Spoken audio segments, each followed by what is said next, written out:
the bad jokes. And the new term is He was giving them physical 5 distance. minutes. Yes, physical, not social distance. Yeah. Realizing that that's probably a good thing. You want me to finish that up? Unmute this one now, so Sure, they were given a 5 minutes, so, well, let me know when you're. yeah, go ahead. You can do it, and this guy's gonna do her thing. And then Derek and Derek are here if live stream isn't working. So the live stream is working now on the website, it's just showing this room. Okay. Start recording. I was gonna say, Laura, you can just, if I need the answer, you can just have your piece of paper. And can I go onto the website and see if it's working? Yeah, I just checked that and it's So you get to see people's houses. Yeah. One of the tricks to be on Usually your home computer camera is to put your computer on several books, so that it's more valuable. So you're not getting. Yeah. I don't think it's actually working yet, so, Jess, would you mind, I can do that, would you mind going across the street, and I don't know if we have that carafe thing, maybe we can sit over there, and then bringing that over, maybe? Yes, please. No, I think that fixing. And then I know how to work this. That's it, just break this. I can give you chocolate mint. Would you like some? Thank you. I'll put it back there. No, Okay, I'll put it back there. That's what I carry in my purse. I was asking. We will list you, so they can see that little square there, so you probably want to sit at the table. Leonard? Okay, we got a socially distant. Yeah, so I have the V at the table. Yes, Ben. Oh, I sent you the farmer. Well, yeah, I wait. You did it. Copy. We just gotta find a way to do that. Oh, it's just a corner. Okay. So the, It's already contained in your, There's no camera there. in the previous email, nothing's changed, so that's good. I'm going to mention the confusion around the provincial health officer because they sort of changed their minds during the course of this. So she lines up here because there's no camera. No, the camera is where you see it on the screen, so there is no camera. You could put the podium down, you could put it down at that end if you wish. Well, But she's gonna be when they're standing all showing the the time. presentation, Shelley, all they'll see is the presentation. You toss it. Yeah, makes sense. And then to click, It'll be normal. this is the. Yeah, but Might be some- yeah, because we're not paperwork. sharing the document It's yet. all good. When you have your computer at home and you're doing this, put it on about that many books. We are on And that. then you're straight on. And then it doesn't get that, That look, the angle. that look. Don't have to look at anyone's double chin. Yeah. Now they're all gonna check to see which one it is. So it is working and we are being live streamed right now, so. Oh, okay, good to know. So as I mentioned, it is being lectured over. So can the public hear us at this point? Yes. So I'll reconvene the Yeah, meeting in a minute or two and yeah, so we'll go to the recess screen.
council meeting. I'd like to welcome all of you again and recognize that we are on the traditional territory of the Snuneymuxw First Nation.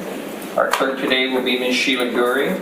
Today's special meeting of council will be held in accordance with the Community Charter, Council Procedure Bylaw 2018, number 7272, and Ministerial Order number M083. Therefore, members of the public are required to observe meetings virtually and not attend in person. Question period will be suspended throughout the duration of this order being in effect. Council will attend via Zoom at these special meetings, maintaining physical distancing at all times. Members of staff that are partaking in the meeting will be spread out in the boardroom, and I can assure everyone that they are. And the first item on the agenda is the introduction of late items. Ms. Goury, we have several, including those that aren't in the agenda. Yes. Thank you, Worship. So first, late items today, agenda items 12B, Health and Housing Task Force update, 12C, Ambassador Program, 12D, Farmers Market discussion, and 12E, which wasn't on the addendum that has been added, business license fees for food vendors. And we'd also like to have a discussion around expansion of the task force. That could, Your Worship, that could happen under Health and Housing Task Force? All right. Yes, under Okay. 12B. Very good, okay. A motion for approval of the agenda as amended. Councillor Thorpe, seconded Councillor Martman. All those in favor? Opposed? Motion carries. Thank you very much. We have no minutes to adopt. I have a fairly brief mayor's report. And I just need a second. There has been much discussion in the community and social media and various other methods around the issue of the farmers market, which was closed as a result of the city's decision to close all public facilities in accordance with directions and advice received from the Chief Medical Health Officer of British Columbia. This has led to some controversy, and I think it's important that we as council state our position. And accordingly, I want to assure everyone that the city fully supports the farmers market and local food security. The purchase of the 5-acre property, I think, is tangible and substantial evidence of that. The provincial health officer has provided a more recent direction that is clearer, that wasn't particularly clear before. The initial direction, as we understood it, was that they were to be closed. We didn't close it directly, but it closed as a result of our decision to close public facilities in the community. The provincial health officer has now clearly stated that outdoor markets are allowed at this moment of the COVID-19 pandemic as long as they sell only food products and that there are measures in place to ensure proper hygiene and physical distancing. Staff at City Hall are prepared and willing to work with the farmers market when it wishes to proceed on site at Bevan with an appropriate site and operational plan that would be acceptable to provincial health authorities, obviously to ensure public health and public safety, which must remain our paramount concern. I hope that provides some clarity in the community around this issue so that we can get on with ensuring that this community remains safe during this pandemic. And in that, I want to remind everyone of a release that we put out earlier this week from the city around practicing physical distancing while in the parks and on trails.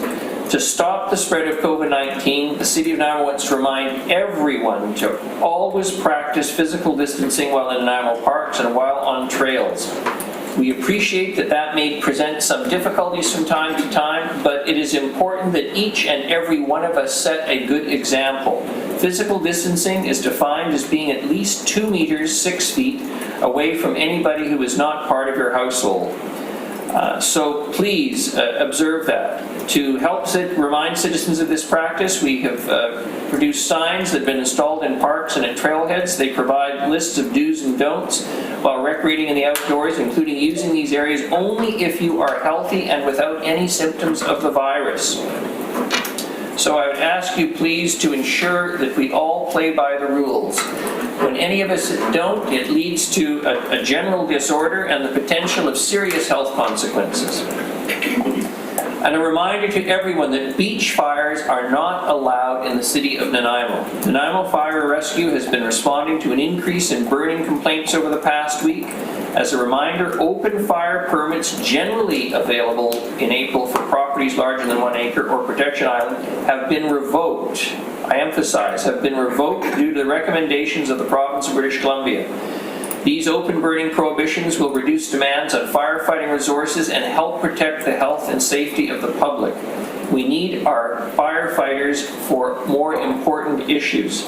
They will also help reduce the impact of smoke on air quality and public health during the COVID-19 pandemic. And remember, at all times, campfires and beach fires are not permitted within the city boundaries. City boundaries include the foreshore waters. Again, I want to emphasize they include the foreshore waters and extend from the southern North Cedar boundary around Protection and Sasachon/Newcastle Islands to the northern city limits. This includes all areas of a beach above and below high water levels. Cooking fires are permitted in devices or fixtures made for the cooking of food, if you're going to. Use dry wood, briquettes, and clean fuel. And these fires must be used for cooking of food and are not to exceed more than 2 hours. I want to thank everyone again, as I have done in most of my mayor's reports, for continuing to do what is necessary for public health and safety around safe distancing, the washing of your hands, all of the things that each and every one of us is doing to ensure that we stop the spread of the virus and protect the health of all of us. I know that as this goes on, it is harder and harder on people, as people, many of whom have lost their employment, face financial challenges as the federal government starts to roll out funding in the province. We all face more stress than we have faced as a community. Certainly, I can say this with comfort in my living memory. And so to each and every one of you, as we approach Easter, and it will not be the Easter that most of us celebrate. It is usually a very holy holiday, obviously, for many in our community who will not be able to gather in places of worship. It is a holiday when many families normally would be getting together and celebrating, if you will, a gratitude for one another. That is not going to happen in many cases, and it'll create a certain level of melancholy, if you will, amongst many people. So be of good cheer. We will get through this. I ask each and every one of you, again, to do what you can for one another, to reach out. Instead of cooking the turkey this Easter or the ham, phone someone you haven't spoken to for a while. Let them know you're thinking about them, that they're in your thoughts and you're in your heart. So bless each and every one of you at this time of year. Let us now get on with the rest of the meeting. We have presentations, and a very important presentation, obviously, in these challenging times. Mr. Rudolph? Just, Your Worship, just to briefly introduce this for 1 minute and then turn it over to Ms. Lagan. Council and community, as you're aware, last week the staff gave an overview of the operational impacts to the organization. As a result of the COVID-19 situation, we went through all the departments. Our mantra has been to maintain service levels as best we can throughout the organization. And evidence of that was this past weekend when we had that serious water main break, which showed the need to maintain our core services where we need them. And that was a very large impact, and we're quite thankful for the work that the engineering, public works, and our contractors did to support the rebuild of that. So that was a very significant example of maintaining service levels. So we are very much alive to that. Last week I did outline a number of points with respect to our fiscal austerity, our prudence, our need to tighten our belts, and I mentioned, for example, non-essential expenditures being suspended, non-essential training, conferences and travel have been suspended. This is for staff. Staffing vacancies are to only be filled on a case-by-case basis for essential roles, subject to the approval of the CAO. Full implementation of our 2020 business plans and capital works program, which is on the agenda for today for your review, has been impacted and will be reviewed, obviously, through the course of time as to when and if we can resurrect some of those additional projects we were planning on doing. there's a myriad of impacts on the organization. The other point that has been raised to my, that we've been working on, and there's been some questions, is with respect to the impacts on our staffing in this organization. So I unfortunately must confirm that over 200 individuals in this organization have been impacted by layoffs, non-assignments, and it transcends larger than the Parks and Culture department. And primarily focused on that, but it also includes casuals, contractors, permanent full-time, permanent part-time, and temporary employees in other areas. But the primary area is, of course, associated with the Parks, Rec, and Culture area. We've made a significant effort to redeploy people where we can into roles that we anticipate are necessary for the ensuing summer season with respect to the Public Works area in particular, as well as the Parks area, and any vacancies internally where we deemed are essential, where we're offering that opportunity. We'll report that the HR department's been working very closely with the union to minimize the impact of this and to minimize the ongoing impacts of this unfortunate situation. So that's the one point that I wasn't able to confirm last week, but I am confirming today. Thank you, Mr. Rudolph. I know this has been a challenging time for you and for staff involved in these decisions and considerations, and obviously a very difficult time for the individuals who've been impacted as a result of this decision. And I appreciate the thought and consideration of it. We now have a presentation on financial response and recovery framework. Your Worship. Ms. Gray? Just before I share the screen with the presentation, would you let council know possibly that they can save their comments to the end, because the screen will be shared and we won't be able to see that, so their comments to the end. So if you all would like to keep track of your comments and questions until the end. The technology is not perfect, so we'll have to resist the desire, including my own desire, to comment or interrupt during the process. So thank council, if you can please be patient. I appreciate it's probably not what the public is used to either, but we need Ms. Ligon to be able to make her presentation on the screen so that we can all get the full benefit of it, as this forms the basis of what will be some very challenging decisions for council. Ms. Ligon. Thank you, Your Worship. Let me start by reminding everyone that just 30 days ago, the World Health Organization declared a global pandemic. 1 week later, on March 17th, Dr. Bonnie Henry declared COVID-19 a provincial public health emergency. 1 day later, Minister Farnsworth declared a provincial state of emergency. So since March 17th, we've been in conversation with respect to the impacts on our community, and this financial response, relief and recovery framework addresses to date what has been done and puts a framework in place to inform and make decisions going forward. The city's senior team and all the city staff have been working diligently to maintain service levels and advance plans like this one in these uncertain times. I'm anticipating that my presentation will be between half an hour and 45 minutes, and that we should have time for a robust discussion after.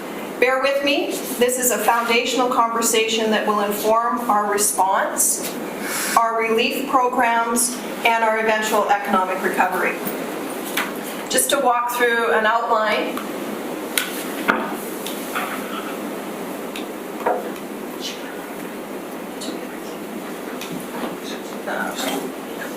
Not kidding. Ready to vote.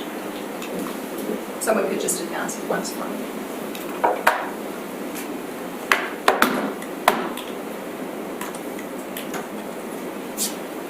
We're just working to advance the screen, the slide.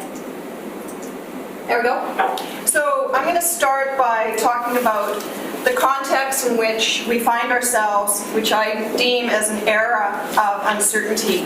The guiding principles behind this framework that we will be making decisions from.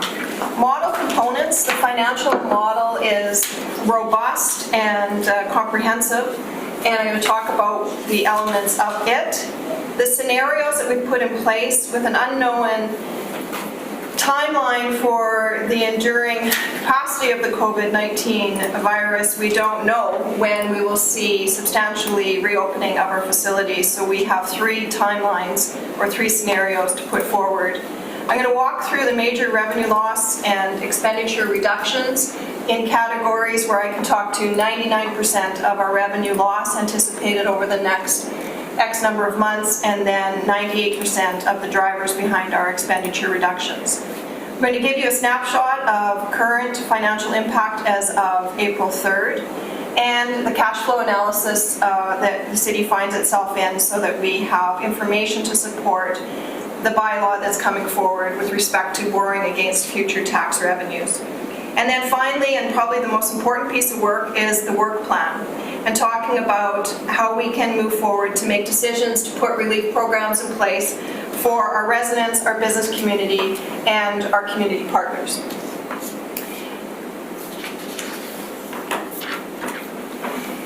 So I do contextualize the framework in what I call an era of uncertainty.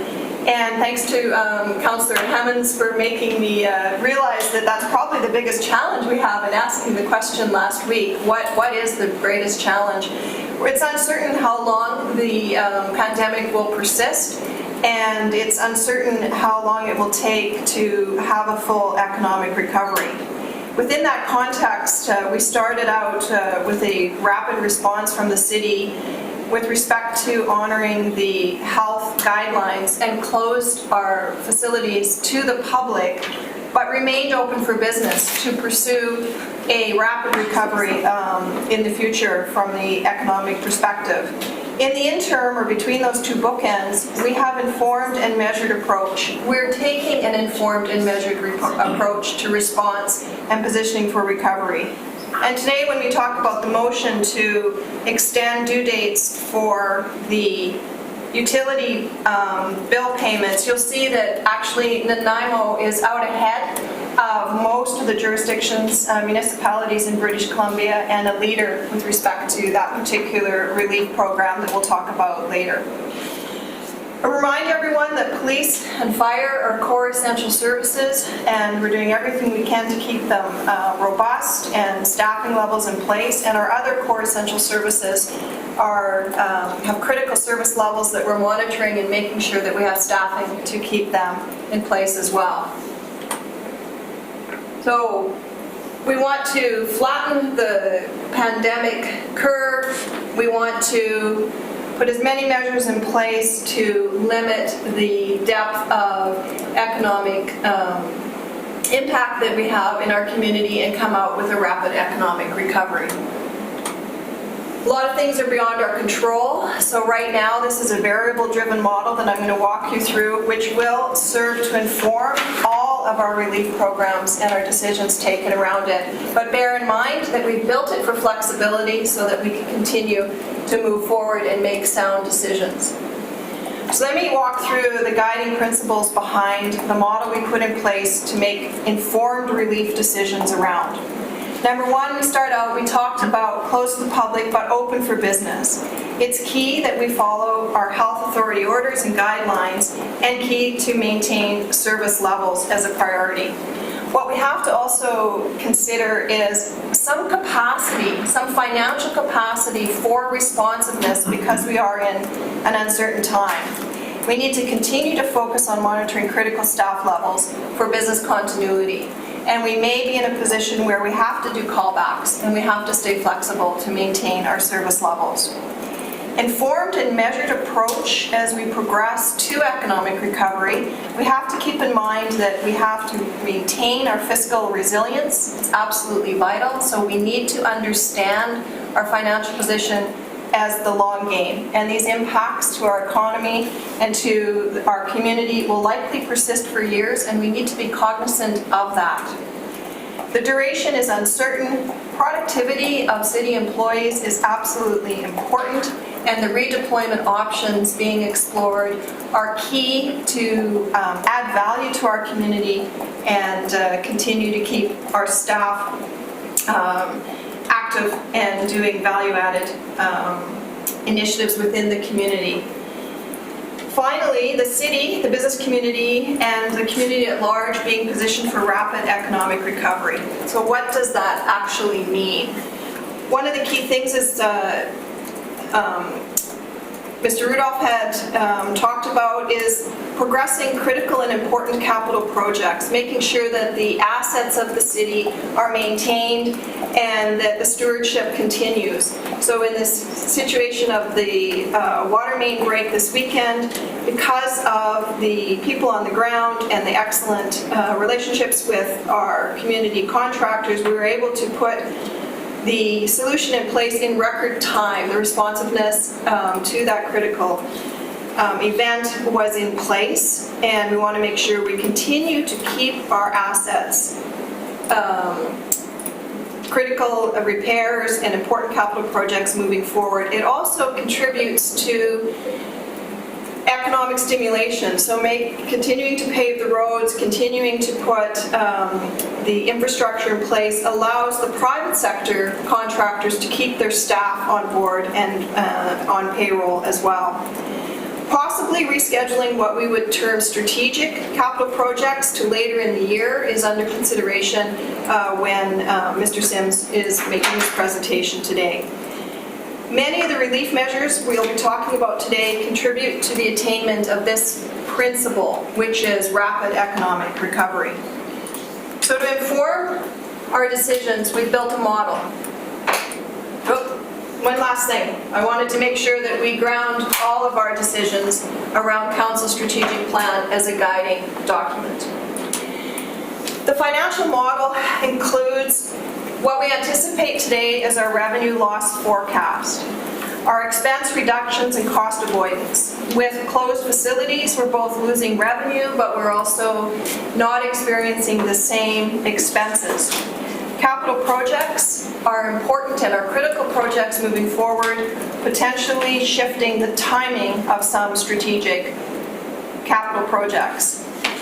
Making sure we're reviewing all our contracts and determining what is non-essential, and also honoring and working with the union to make sure that our collective agreement is aligned with our measures going forward. We also have included in the model grant distribution forecast. We're looking to have maximum distribution of grants, and I'll talk about that in a few slides. Core essential staffing levels, maintaining them and making sure that our redeployment planning honors value-added work and benefit to the community. Impact of financial relief policy decisions. This is a key point. The model is the baseline to then test the relief policy decisions against. So we will know for each relief policy that we put in place what that financial impact will have on the city's financial position.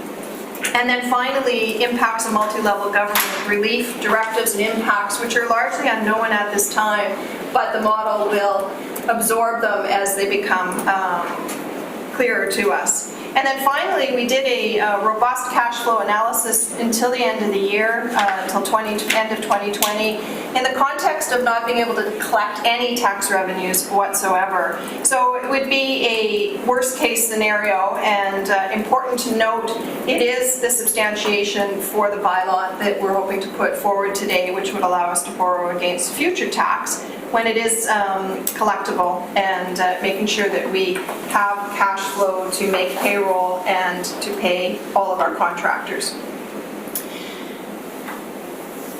Other considerations to date, we really have 23 days from when Dr. Bonnie Henry declared this health emergency for the province of BC, limited federal policy and relief details. We're monitoring it constantly. We're monitoring the provincial policy and relief details. They're being informed by UBCM and FMA and MFA, effectively with a view to the key, I call it elephant in the room, which is effectively, will the provincial government put a directive in place for tax deferral? And we need to be prudent. We need to be cognizant of that could come or not, and look at what alternatives we have to deploy, which I'll talk about as we get closer to the end of the presentation.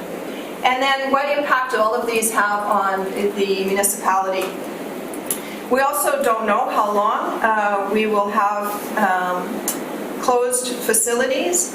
We know that when we can reopen them, that it's not going to be as simple as flipping a switch, that there will be resumption that will be very incremental, and this model does not have the capacity to foresee that, but just wanted you to be aware that when we have the 3 timing scenarios, it is built on a flip of a switch, but it will probably be more of a time lag till we can open all of our facilities to the public, and then for them to be populated and used to the levels that they were in previous years. We need to understand our fiscal resilience and what kind of enduring capacity we have. Therefore, the model's built out to the end of 2020, but we're in works now to extend it out multiple years. And of course, underlying all of it is what are the future tax implications of relief programs that are going to be put in place. So talking specifically about the model that will serve as an information source to inform decisions, we built out 3 scenarios. 1, facilities would be substantially reopened on July 1st. Just gonna get rid of the waiting for the thing there. Secondly, September 1st, and then finally a model that gives us a monthly average from September to December, with reopening sometime between September 1 and January 1st. Note again that this is a point in time limitation to the model, as the facilities will likely resume and reopen in a more incremental fashion.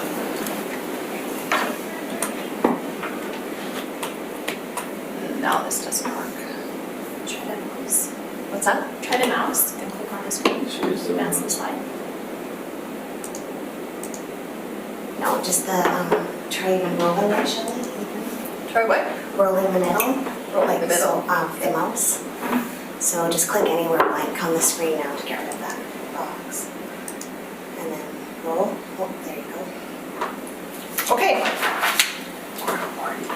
So I'm going to talk about the major revenue loss and expense reductions that have been assumed with the model we're going to show you in a minute.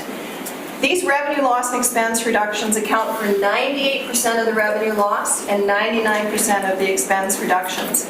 Casino revenue loss, investment income revenue loss, and Vancouver Island Conference Centre revenue loss. Building permits and fees, recreation, aquatics, and arenas, which is over $3 million in revenue loss. And then tax revenue remains unchanged in the model at this point in time. The major expense reductions corresponding to the closures is the Vancouver Island Conference Centre won't experience the same expenses without being open. Temporary, casual, and permanent auxiliary labor represents about $1.6 million, and closed facilities, consumables, and utilities is just over $1.2 million. So the next slide is key, Just roll it. where we look at the projected impact to annual operations with respect to the general fund. And right now, in our first scenario, if facilities substantially reopened on July 1, we would have a $3.8 million reduction in revenue to date and $1.78 million in expenditure savings, resulting in a shortfall of about $2 million. When we progress through the summer, you see revenue loss increases to $5.48 million, and we have a reduction in expenses totaling $3.45. So almost a lockstep reduction in revenue and reduction in expenses during the summer, which maintains that $2 million net delta or shortfall that we will have. But progressing into the fall, you can see the picture changes. If we did not substantially reopen our facilities until the end of this fiscal year, we would see a $9 million revenue reduction and a $6 million expense reduction, or a $3 million net shortfall to our financial position. That's equivalent to about $333,000 a month or just over $11,000 per day moving forward. Some municipalities are putting out press releases talking about the 9 million, not the net position. So when you're comparing, make sure that you do look and see what the corresponding expenditure reductions are. This is very transparent to the public and key for you to understand that we're putting forward a net position so that you are well informed. I'm going to switch gears now to let me go back. I want to make one more point, sorry. This is the starting position to make the decisions around the relief measures we can put in place. This does not include relief measures, with the exception that we did build in Parks, Recreation and Culture rent revenues not being collected. So where we have a retail operation in a closed facility, we've made the assumption already in this model. So cash flow analysis.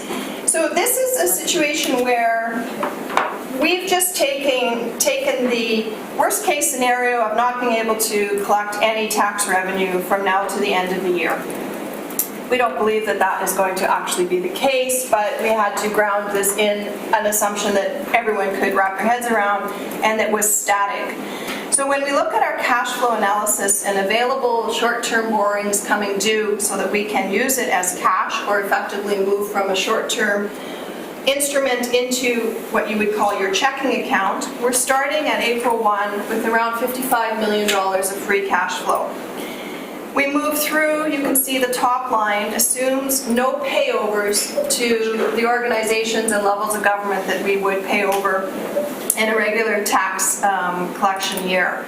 We maintain our cash flow at $30 million throughout the year, which gives us about 4 months of operating cash. So we're seeing we need about $7.5 million per month to stay afloat. So that would give us a 4-month cushion. You can see though, if we have a scenario where we're having to make payovers without collecting tax revenues, the cash flow deteriorates very quickly and drops to a negative $10 million by the end of the year. So we effectively have a $40 million gap between maintaining a 4-month operating cash position or not, hence why we're putting forward the bylaw today to look at just having the facility to borrow funds, not borrowing them, but being able to borrow them if required.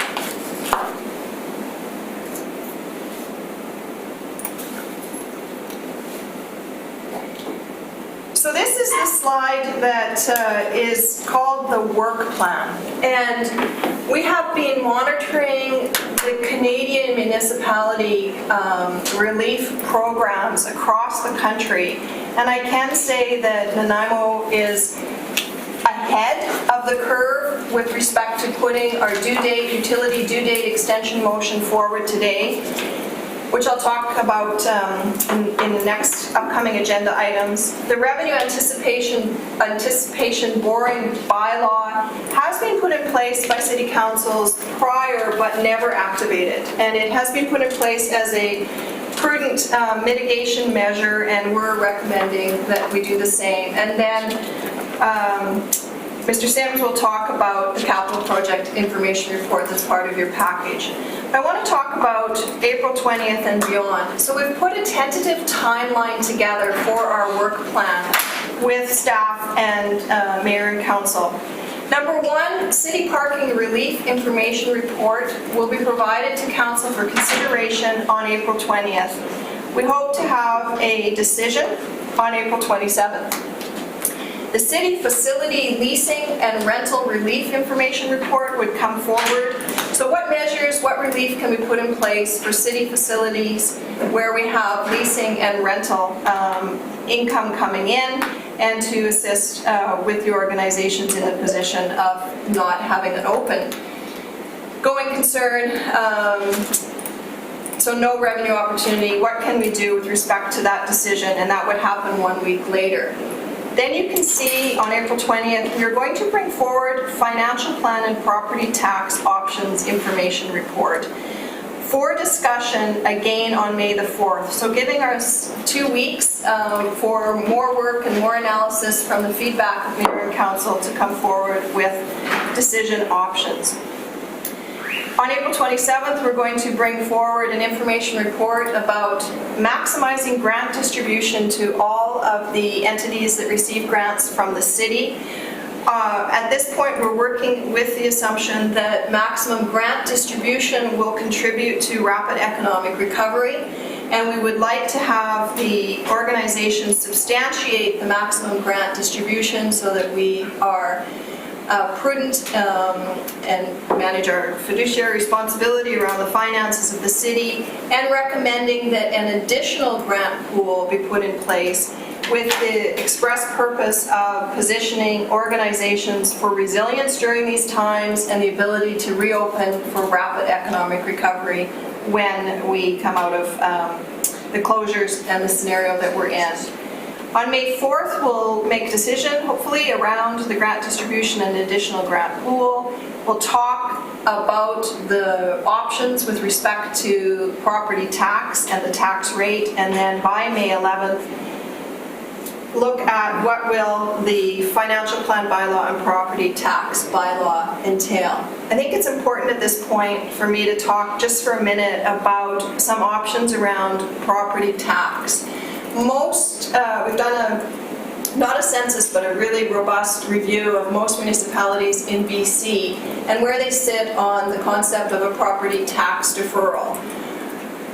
All of them are waiting for the province to make a determination with respect to a property tax deferral. It is their jurisdiction. A few of them are actually looking at something that we're going to bring forward to council, which is, can we provide relief in the event that the province doesn't take a position with respect to property tax deferral, in that we could shift our penalty dates and our penalty amounts. So we're on a modified tax penalty program currently where we have a 5% tax penalty if the property taxes aren't paid July 1, and then another 5% on September 1. We could effectively move to any measure between now and the end of the year with respect to the 10% that we are legislated to have to charge with a tax penalty. So for example, we could have a $1 tax penalty on July 1st for non-payment, and then move to September 1 where we could have 8% and November 1 could be 2%. It's really wide open. I do have a point in time account of what other municipalities are doing in the province, which I can talk about a little later in the discussion. And this would be consistent with 6 or 7 municipalities, Saanich and Richmond and others. Many municipalities have this decision pending with council right now as well. I think most are in a wait and see, with the provincial government full on responding to the health crisis and moving to dealing with the financial measures. So we anticipate that coming down in the next few weeks, but if not, for all of our property tax payments, we see that there is a strong measure of relief where we could push out any penalties further into the fiscal year, where most organizations would have seen at least the federal and possibly provincial tax relief coming through, and wage relief for those that are impacted from a staffing perspective. Finally, I included, just for information in the appendix, the list of core essential services. The vast majority of the City of Nanaimo's staff are engaged in core essential services and maintaining the service levels. The key areas with respect to engineering and public works is to continue with our capital program, which absolutely contributes to a stronger economic recovery by keeping the private sector contractors who rely on their components of the city's capital projects, as well as keeping our development services open for business and moving as many permits and approvals forward as possible so we can spring out of this economic slump with a lot of projects shovel-ready and ready to move forward. And as you heard from Mr. Rudolph, where we have an opportunity to redeploy non-essential core staff, we've taken important measures and are looking for individuals to take up those new roles and add value to our community. So that's the last slide, and I'm ready for questions. Ms. Ligon, thank you very much. I'm wondering if we can pull council back up. I see Councillor Turley's hand up already. I'm going to assume, and this may be easier to get this rolling, that all of you have questions. So I'm simply going to start on the left of where council usually sits and ask if you have questions. So Councillor Armstrong. Actually, no, I'm just going to wait. I'm going to wait for the reports that are coming forward. I think it's important to look at the property tax deferral, which we can't really do much for right now, so we see what the province's position is. And then I'm going to have some more comments when we're further along, so I'll bypass for now. Thank you very much. Councillor Martman. Thank you. My question, a lot of it was answered about we're on a wait and see for the property tax. And I imagine that we don't know off the top of our heads, but there's deferred property tax for those of us in a certain age group and equity, etc. I would assume that, I don't know what percentage of our citizens defer their property taxes, but I would assume that the province is still going to pay us. If that's the key, I think Ms. Mercer is going to attempt to get you an answer shortly, Councillor Martman, around the percentage who actually defer their taxes. Thank you. Ms. Mercer. So there are two deferment programs, just for your worship. There's two deferment programs. One is for citizens over 55 that have a certain percentage of equity in their house. And there's also a deferment program for families with children. And there is stipulations around requirements on that one as well. But those are the two current ones that are available. Were you able to hear that, Councillor? Were you able to hear that? Yes, I was able to hear that. It's curious to know if we have that information. All I'm wondering is, for all those of us that defer our property taxes, that the city is still going to be paid by the province for those deferred property taxes. Yes, that is correct. We received the money. Yeah. Could you ask them to speak up a little bit? Yes, and everyone, if you can speak up a bit, that would be appreciated. Councillor Gesselbrock. Thank you, Worship. Thank you, Ms. Ligon, for the great presentation.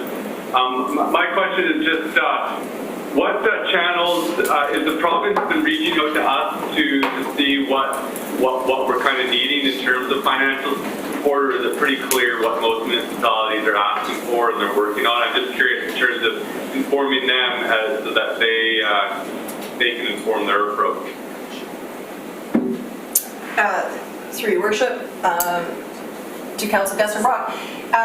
Right now, they're not reaching out to us, but the various organizations like UBCM and Federation of Municipalities across Canada are collecting our perspectives and putting a lobbying voice, one voice forward provincially and federally. And at this point in time, most municipalities are requesting a directive from the province rather than leaving it ambiguous, which creates a lot of issues across the country and in our province as well. So that's where we stand. Multiple letters have been written and endorsed by the members of those organizations, of which we're a member of both. Great, thank you. The other question I have is, I know that the backstop the tax deferral is one from the province, but I'm curious in cases, say for example, where community organizations are dependent, in part on operation from the city and using city facilities, and then we had to shut our facilities as a result of provincial directives. Is there an idea to ask for the province to be able to, for some money for potential grants that we may have to help to provide to keep these organizations afloat?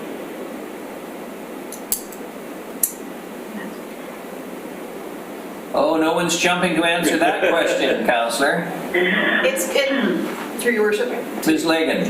to Councillor Gaspar, that's really complex with respect to we're still uninformed regarding the federal and provincial financial mechanisms to support business, small business, not-for-profit community organizations. Within the context of getting details, I think it would be prudent for the city to look at what equitable, reasonable, affordable measures could be put in place, because it is consistent with the overarching philosophy of being positioned for economic recovery, and we want to see the resilience in all of these businesses across our city. So it's worth contemplating and looking at. We believe that some of the relief measures that we're putting forward in the work plan will contribute to their recovery, and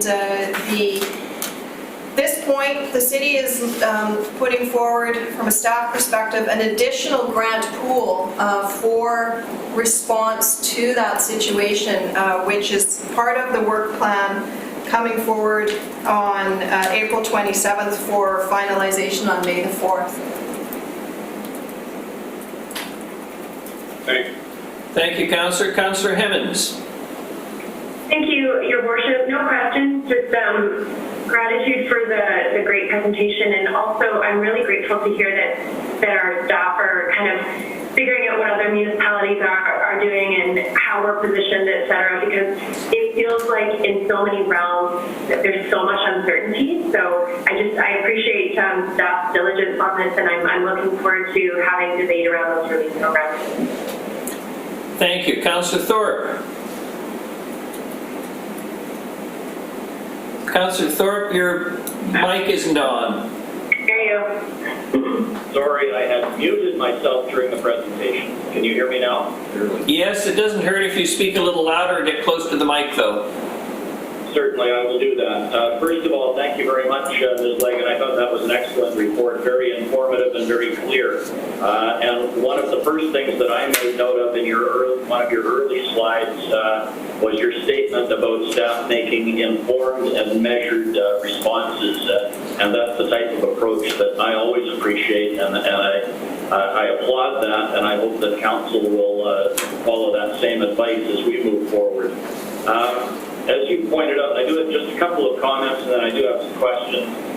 When we get through this health crisis, which is the main topic right now, we recognize that there will be an economic type of crisis, and it sounds to me like our city has been very proactive in our planning and seems to be ahead of most other jurisdictions from what you're saying, and recognizing that down the road, the city will be a main factor in leading economic stimulus. So in terms of revenue loss, when you were talking, Ms. Lagan, about one of the main factors involved in that, you mentioned building permits and fees. And I'm curious to know just what effect we've seen to this point on building permits, because my conversations with local contractors have led me to believe that they're still operating, not normally, but reasonably well. So could you comment on that, please? Ms. Lagan? Through your worship, to Councillor Thorpe. Yes, the model assumption was a reduction of 40%, and it is because the model is conservative. Mr. Lindsay has informed me that it is still too early to understand whether that will hold or not, and of course the model is variable driven, so as the actuals come in, we're going to be able to update it, and we're optimistic that by staying open for business that we should be able to move as many permit approvals forward as possible. And Mr. Lindsay has a comment as well, Councillor Thorpe. Good. Sorry, through your worship. As I mentioned last week, the first quarter stats, we're seeing very comparable numbers to what we saw last year, and we're still seeing new applications coming in at or a higher pace than we saw in the first quarter of 2019. I think, as mentioned, though, the next few weeks, the next few months, we're going to have to monitor that and see how things evolve. Currently, of course, we're hearing that, same as you've mentioned, we're hearing that builders are proceeding with projects. We know most of the major construction projects in town, with the exception of one that I'm aware of, are proceeding at this time. But how that will play out 3, 6, 9 months from now, I think we'll have to monitor. Thank you very much. Your Worship, if I may, a second question through you to Ms. Legan. Regarding grant distribution, is that referencing the city's policy on permissive tax exemptions to organizations, or are we talking more about event/cultural grants? Because the latter I can see not being called upon nearly as much as events get canceled. There's a true Scot in the room, Councillor Thorpe. I'm impressed. Ms. Legan. Aye. Through your worship to Councillor Thorpe. Great question. It deals with the cultural and event-based grants as well as operating grants for organizations on the cultural side, and our perspective is that we would try to distribute maximum grant amounts to all of these organizations, provided they provide substantiation back to us in the form of what their fixed costs or sunk costs are. For example, events that happen on an annual basis often have 70-80% of the grant in fixed and sunk costs already, and we want to make sure that they are kept whole so that they can be strong in recovery next year when they have the annual event. And many organizations still have overhead with respect to insurance, rent, utilities, and we want to make sure that they're whole as well. The permissive tax exemption, we actually at this point haven't put any specific assumption into the model. That's probably one area of further dialogue we can have. Thank you very much. I appreciate that. And just one final comment, if I may, Your Worship, and that is to Councillor Gesselbrock's question about the province reaching out. And I know that Mayor Krog will be involved this afternoon in a teleconference with Minister Robinson. They have been asking for municipalities to express concerns and topics of interest, and I know that the Mayor will be doing that on our behalf. Thank you. And likewise, the chair of the RDN. Worship, could you Yes, ask them indeed. to make sure their mic volume is turned up when they are speaking? Ms. Curry has just requested to all of you to make sure that your mic volume is turned up when you're all speaking, please. The next is Councillor Brown. Please. Thank you, Worship. Can you hear me? I'm having some trouble. You need to talk louder. Yours is fairly quiet. Talk really loud. Talk loud. Okay, thank you. I'm not going to say much, just I really appreciate the model. I think it's been a good make proactive decisions as to gas certification and other things overly the longevity. Should go get on the mic. So just a big thanks. I think it's great work done in a very short period of time, and it will. I have to tell you, Councillor Brown, for future reference, yours is particularly bad. I'm bringing him a And you're in City Hall, for heaven's sakes. I'm bringing him a microphone. We'll get you a mic. They're taking you a mic as we speak for future discussion. Councillor Bonner, please. Thank you, Worship. How is my sound? Nice and clear. Excellent. I do have a couple of questions, and I would also, and through you staff, like to thank staff for an excellent presentation and report. I look forward to the next few meetings where we can flesh this out and make it actionable. My question, a couple of questions, if I may, are on the conference center. We have a contract, if I remember correctly, that requires us to pay out a certain amount in the event that the conference center doesn't make profit. is that still in force? And do we know how much that would be in the event that the conference center makes zero money this year? Ms. Ligon. Through your worship, to Councillor Bonner. I've been working specifically with the manager of the conference center, Chuck Lowen. We discussed how to reduce expenses with the doors being closed at this point in time. I've been working also with Mr. Rudolph in concert to understand the financial position, and at this point we would forecast that the conference center will achieve budget that we have in the 2020 plan, and the budget was specific number about $750,000 in what I would term investment. So the plan was for the city to be in a position to fund at the level of about $750,000, which of course is consistent with an investment where you see the economic benefit of having the conferences occurring within the city, so that the hotel rooms are booked and the restaurants are frequented and the retailers and other tourism and providers do see the revenue as well. So it's a model of economic impact that is usually in perspective of a multiplier when you make an investment like that. But what's positive is they've been able to reduce expenses lockstep with the reduction in revenues. They have maintained their senior accountant, the general manager, and the head of sales.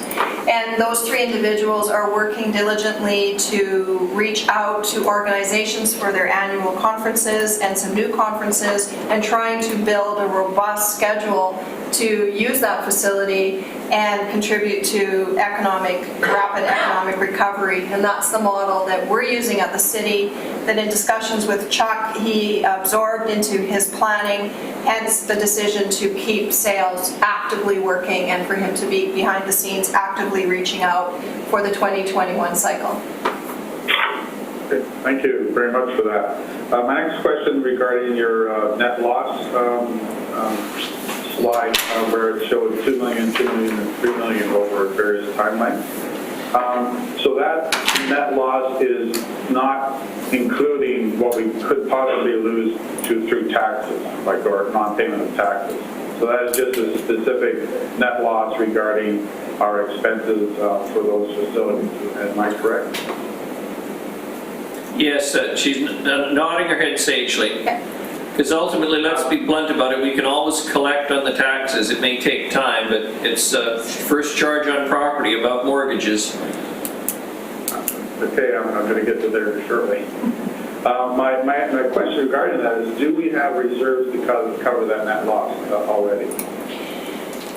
Through your worship, to Councillor Bonner, right now we're analyzing the 2008 experience when the economy, after the Lehman Brothers folded, or tanked, however you want to characterize the credit crunch of 2008, which is about the only other global catastrophe that impacted our city in that manner. We're trying to determine our uncollectible from that point, and then that would serve as a proxy for us to understand possible uncollectible tax situation. So right now we're still in the works of determining that. My next question is regarding tax deferrals. I think I will be utilizing that program. And I'm wondering, do we have an idea how many people are already on that particular program in terms of percentage of our income? Ms. Mercer. Through your worship, to Councillor Bonner, we're working on getting that information for you at this point. Off the top of my head, I don't know. The deferment programs are utilized quite a bit, but the exact percentage, I don't know. It's quite a bit. It's good. My question regarding that is do does staff think it might be a good idea, or does council think it might be a good idea that we actually start a campaign, publicity campaign, helping people in the community to get on this tax deferral program, which would, in essence, save us having to worry about collecting taxes for a lot more people. It might help us with that rather nasty draft that we saw later on in your presentation. Ms. Lagan. Through your worship to Councillor Bonner, I think that that is a prudent measure to inform the property taxpayers in Nanaimo that those programs are available based on the current provincial eligibility. I suspect that the province is determining the scalability of that program, because once they open it up to a major tax deferral scenario, they need to have the administrative capacity to scale that program. So if I were to guess, without my crystal ball being shined up here, they're going to put measures in place that relax the eligibility, but I would be surprised if it's a wholesale deferral, whereas I think there's really substantive opportunity as council to make a decision around our penalties and deferring those as far out as possible as well. So both measures, I think, would be prudent, and it remains to be seen what the province is going to do. Yeah, I just think it would be a good idea if we started a rigorous campaign now and just piggyback on whatever the province does, because really all they're going to do is make it easier for more people to do a tax referral. But anyway, that's my opinion. Question regarding the $50 million borrowing loan bylaw that's coming up. Do we have an idea how long that would last us if we had to utilize the whole thing and we're getting very little taxes in? Ms. Lagan. Through your worship to Councillor Bonner, yes, we have a couple of additional cash flow positive scenarios. Starting January 2021 through 2021, a further $73 million in long-term investments become available to us with respect to due dates. So we are in a strong cash flow position with the $50 million well into 2021. I can't give you the specific date, but we are working, pushing out this model 3 years, so we will know by the next meeting, but well into the fall of 2021 would be a reasonable answer at this point. Thanks, that's great. One last little question. What options do we have in changing our existing budget that we sent into the province? Yeah. Mr. Rudolph. Council, I think if you go back to the work plan slide that Ms. Lagan laid out, there was a, starting next week, you're beginning that conversation about our current budget, which is sitting at the provisional stage and waiting for final approval in May. So you've got at least 2 to 3 meetings where you can work your way through that. So we've not submitted anything at this time. And I do believe there was one email or notice sent out by government which allowed us to relax the submission of our financials for year end for 3 months or so. That's something we should probably point out. There was one on that. So the year end for the previous fiscal year is one thing, and then the coming year is another. So there's 2 points in, I guess, in that conversation which could get confusing. One is what does the year end financials look like for the previous year, and what's our budget finalization for this year coming forward. And then our provisional sits at third reading, coming to council on May 11th, I think it is. And so in the interim, you need to work your way through that as to where you find yourself settling in terms of that final tax rate. So that hasn't been submitted to government yet. Great, thanks. That was it. Tom Bonner, over and out. Ms. Lagan? So I wanted to, through you, your worship, to council, wanted to just add to what Mr. Rudolph said with respect to the 2019 financials. There is a circular that allows us to submit late. We are taking the position that we will submit on time because we're well prepared to do that, and we want that done so that we can focus on relief measures and moving forward on the 2020-2024 financial plan. Just before I get to Councillor Trulli, there's a couple of things I want to mention arising out of various questions from Council today. Firstly, the tax deferral program continues to be available. As Ms. Legan has pointed out, the province may be looking at an oversubscription to it, but ultimately it simply means that we're shifting the borrowing costs, if you will, from the city onto the province. And the general taxpayer around British Columbia. I'm going to say quite candidly now to those of you in this community who are in a position to pay your taxes on time this year, regardless of what programs are available, do so. Because if you don't, the tax deferral program charges a minimal rate of interest, and essentially the province has to go out and borrow money at a higher rate of interest to cover its cash flow issues based on that deferral program. That is a provincial decision, that is provincial policy well beyond our control, but where we can, we should pay if possible. I agree with Councillor Bonner, people should be aware of it because we'd much rather have people living in their homes and living in their community and living securely there, but ultimately it does mean that the general taxpayer is going to have to pay for it.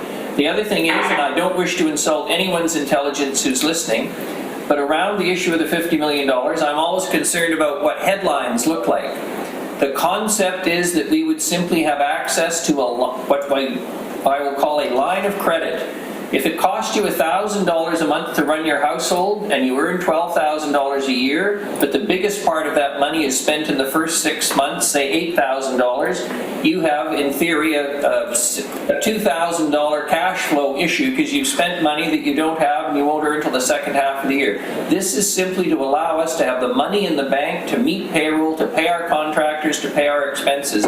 It doesn't mean we are going into debt because ultimately the city cannot run a deficit in terms of its operating expenses, but secondly, property taxes, as I mentioned earlier, are a first charge on everyone's real estate. It takes priority over the bank. It's why when you go to borrow money from the bank, if you haven't paid your taxes, they're not going to give you a mortgage and they're not going to loan you money.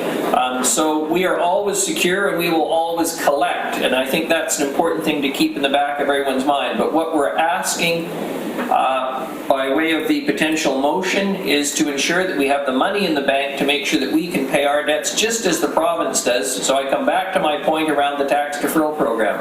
The province is no different than we are, is no different than any business person, is no different than any individual. They have to have money available to meet their obligations on an ongoing basis. And so again, I emphasize, where we can, pay everything you owe to anybody every time, particularly in the next few months, more so than has ever been the case historically. Because if you can't pay them and they can't pay somebody else, it's what we call a recession and then a depression. Whereas if people can pay their debts in a timely manner, it keeps the whole economy ticking over. Forgive the long-windedness of this, but we are in a particularly unusual time. As Ms. Legan points out, the only time that any of us can think of that remotely resembles what we're living through now is the crash in 2008. And so what we can all do to help one another is not just physically distance, but also to pay our debts and keep the cash flowing through the economy. Councillor Turley, you've been incredibly patient. You get 2 gold stars from the Mayor. Thank you. Your turn. Thank you, Your Worship. Not sure where I'm going to put those gold stars on my wall, but anyway. I had a bunch of questions, but most of them have already been answered. But I do have, first of all, I'd like to make a comment. I keep hearing about, the crash in 2008, and I'd like to, for those of you who probably have no recollection of 81, 82, 83, 2008 was just kind of a picnic compared to that time. You have to remember that during those years, at least 3 of the major car dealerships went broke within about 3 months of the downfall. And, if you're looking for, you may or may not have records going back that far, but I'm sure there were tax issues, significant tax issues from particularly commercials during those years. So that's just my senior's recollection. The ICC has been answered. The only other question I really have is, I have to profess my ignorance on this, is the definition under the cash flow analysis of what a payover is. Ms. Legan. Through your worship, to Councillor Turley. Payover would be the other levels of government that we collect for and other entities, so school district, RDN, hospital, Okay, thank you. library, etc. Yeah. Thanks. Any questions from anyone arising from others' questions? Thank you very much. I want to thank Ms. Legan.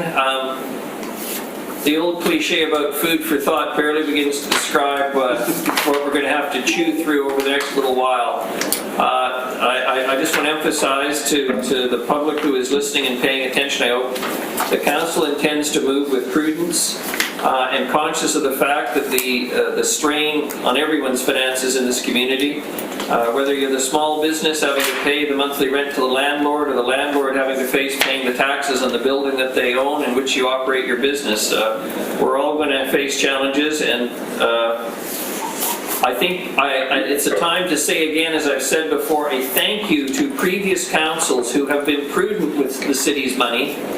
And I'm not suggesting we're going to spend the 100%, but our borrowing capacity for capital projects, we've spent 11% of that, I believe is the figure. So in theory, we could spend another 89% of the total allowable on capital projects. And I think it's generally acknowledged that capital expenditures are the best expenditures in terms of economic recovery, turnover, etc. within a community, and Ms. Legan has outlined some of that, and Mr. Sims will certainly be speaking to capital projects and COVID-19 in a little while, and I just want to thank Ms. Legan again and all the staff who assisted in getting this prepared this morning. This is important information and useful for the community, but most importantly, information that we're going to need to make decisions. If there are no further questions arising, thank you. We have no consent items, Ms. Gurry. The next reports, user rate billing payment due date extension. Ms. Legan again, please. Thank you, Your Worship, to Council. The recommendation is to extend the payment due date from 30 days to 90 days on user rate billings for utilities issued after March 17th, 2020. You'll recall March 17th is the date that the health emergency was declared in the province. We issue on a weekly basis our utility bill payments. Most residents, homeowners, and businesses receive their bill 3 times per year. At this point, our policy is that if the payment is made within the 30 days on the due date or before, a 5% discount applies. We're recommending that we move from 30 days to 90 days and apply the 5% right up to and including the 90-day time frame. If utility bills are not paid, there is no late payment penalty, but the outstanding amount is added to the property tax arrears and is subject to any interest applicable there. So in an effort to provide some immediate relief, financial relief to those property owners who have been impacted by this pandemic, staff are recommending that the payment due date be extended from 30 to 90 days and the 5% apply. There is a cost to the city to apply the 5% right out to the 90 days. At this point, our budget assumes a take-up of about 4%. We anticipate that it could go as high as every individual paying within the 90 days and the 5% being applied, which would be a cost of $337,000 to year-end to the city. Thank you very much. I'm looking to council. Council Martin. I am sorry. Sorry, Councillor Martman, then Councillor Armstrong. I wanted to move the motion that council extend the payment due date from 30 to 90 days on utility bills issued after 2020 March 17th. Second, Councillor Armstrong. Discussion. I just want to say, I think it's one of those little things. It's all these, my mother used to say, if we look after our pennies, the dollars will look after themselves. So I think this is just something a little extra that we can do. Thank you very much. Councillor Bonner, you've used the technical hand and I spotted it. Excellent. Thank you, Your Worship. Just a simple, quick question. If a person hasn't paid their utility bills and they're on the tax deferral program, does that amount of money then get forwarded to the city by the province? Ms. Mercer? Through your worship to Councillor Bonner, if you have any outstanding amounts on your tax account, you cannot defer your taxes until they're paid. So the province wouldn't forward us that money. The homeowner would have to come up with that money before they could defer their taxes. What happens if they were already on the deferral program? Would it then stop? No, because you have to renew every year. So they wouldn't be able to renew until that amount was paid. Okay, thanks. It's a big stick. Anyone else? Appropriate to call the question then on the motion?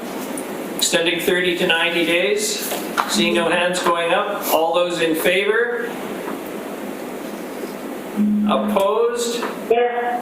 Councillor Armstrong, you're opposed. Everyone else is in favor. I think that's a correct reading. No, I'm not opposed. Oh, sorry. No, I'm not opposed. Oh. You're usually so quick with your hand.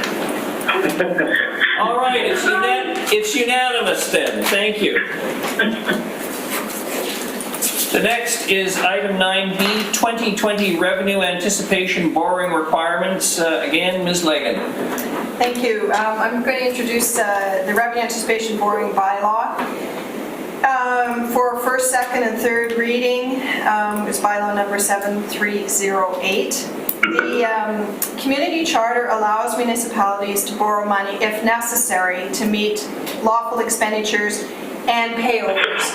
And this is a mechanism for us to have what I would call a pre-approved ability to borrow if necessary, and we would only exercise that if necessary. So we will not be going out and borrowing $50 million today or tomorrow. In fact, we are optimistic that we will not need it, but we need to put it in place to be diligent in our fiscal management. The city is permitted to borrow up to 75% of property taxes. We are in fact only recommending a limit of 37% of the capacity that we could borrow. And that is the amount of $50 million, which would be expected to cover all our cash flow needs and keep us in 2020 and keep us at a 4-month reserve with respect to operating funds. Councillor Armstrong. Yeah, just a question. You said we're only doing 37%. Is there a reason why we wouldn't do 50%? We, in our, through your worship, yes, we at this point don't have rationale that would support that high of a limit requirement. So we are confident that at $50 million we would be able to meet all our cash flow requirements, having not collected a penny of tax, having had to pay over to all organizations that require payover, and still maintain 4 months of operating cash. Thank you. Thank you. If you can take your electronic hand down, Councillor. And Councillor Bonner, please. Thank you, Your Worship. Quick question. As regarding the payovers, are we responsible for the payovers if someone doesn't pay their taxes? That's my understanding. Yep. That, through your worship, is that Councillor Bonner? Yes. Yes, that is our understanding unless there would be a provincial declaration otherwise. So part of that $50 million would be going to do the payovers? Potentially, yes. Okay. Any further questions of Ms. Legan? If not, Do we need it? sorry? Do we need a motion? I was just going to say it's up to Councillor Turley's acting mayor this month. Councillor Turley, would you like? Oh, right, okay. Okay, so it's my turn. Recommendation that the revenue anticipation borrowing bylaw 2020 number 7308 provide for temporary borrowing of funds required. Actually, that's probably got it written out as first reading, because it's first reading, right? That's correct. Yes. Okay, let me get to that part. He was doing great. You were doing fine. I was doing fine. Okay, I'll continue then. Temporary borrowing of funds required to meet the current lawful expenditures of the city of Nanaimo past first reading. Is there a seconder? Seconder, Councillor Thorpe. All those in favor? Raise your hands. Opposed? Motion carries unanimously. Councillor Turley. Thank you. That revenue anticipation borrowing bylaw 2020 number 7308 pass second reading. Seconded, Councillor Thorpe. Any discussion? All those in favor, raise your hands. Any opposed? None. Motion carries. Councillor Turley. Thank you. The revenue anticipation borrowing bylaw 2020 number 7308 pass third reading. Seconded, Councillor Thorpe. All those in favor, raise your hands. Any opposed? Motion carries. Thank you very much. And the next is item 9C, COVID-19 and capital projects. And thank you again to Ms. Ligon and welcome Mr. Sims. Thank you, Your Worship. I appreciate the opportunity to be here and chat a little bit about this.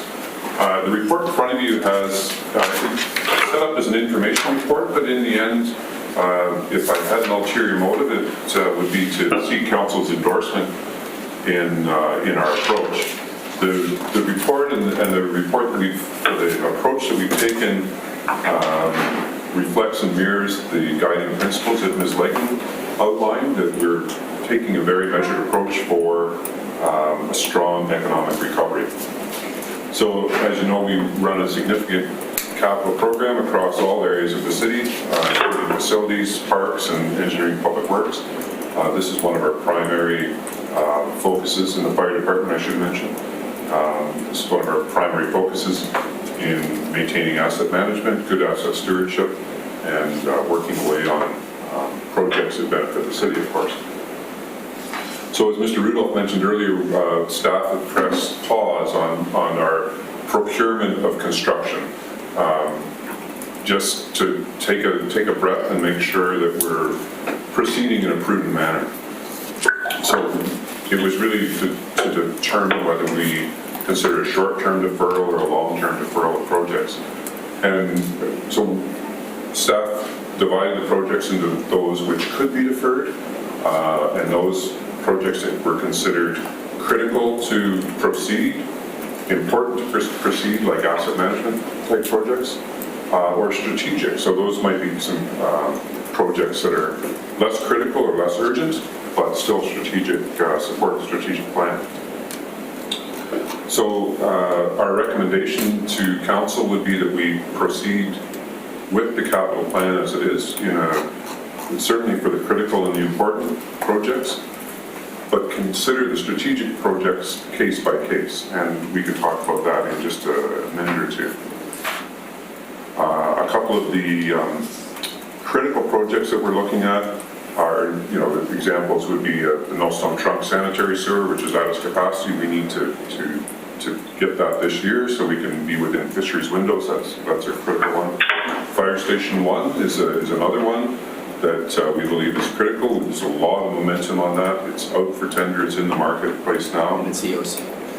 We've deferred the tender by 2 weeks. We've delayed the tender close by 2 weeks just to allow the market some time to settle out a little bit and gain a little bit more certainty.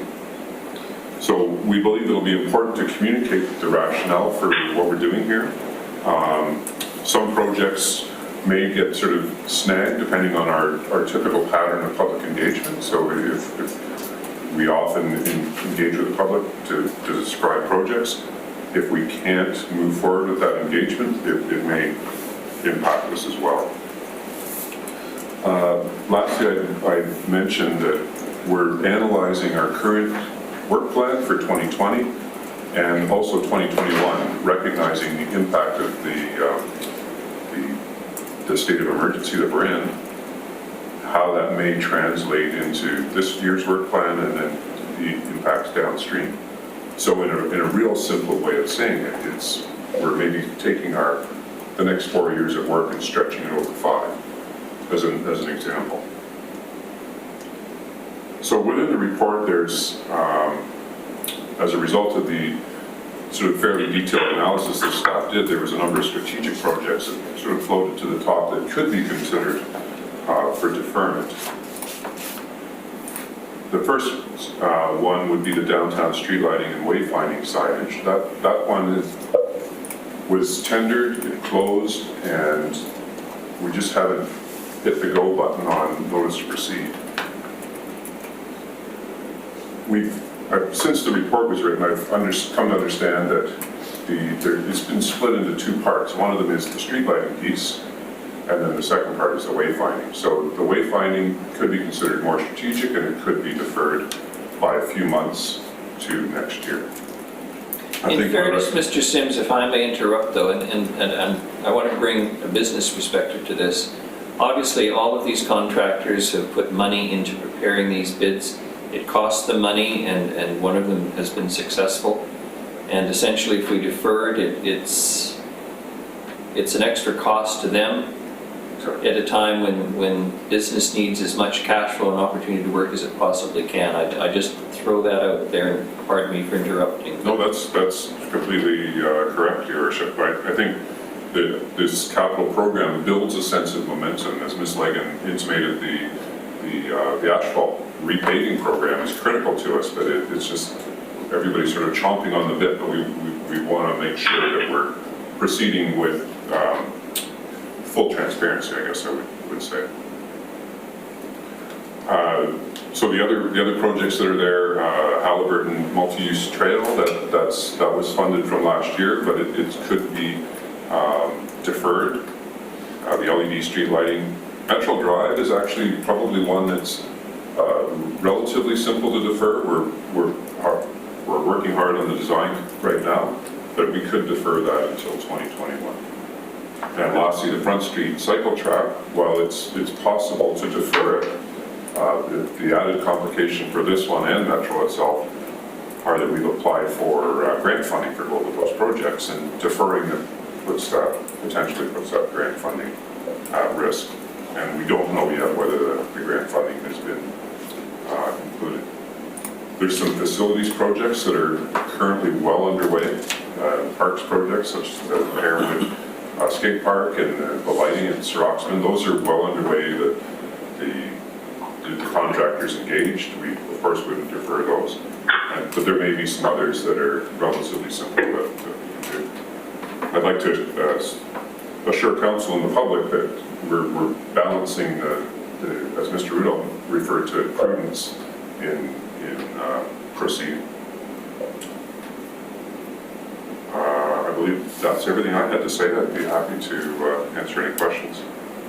Thank you, Mr. Sims. And before I ask council for questions, I think it's become obvious my practice is with most motions that I generally speak last. I try not to embarrass myself by quote-unquote be seen to be losing on a motion or winning one way or the other. But I must say at this time, and I think it's going to be obvious and most will expect me to say it, my personal view on capital expenditure is we keep our foot to the pedal.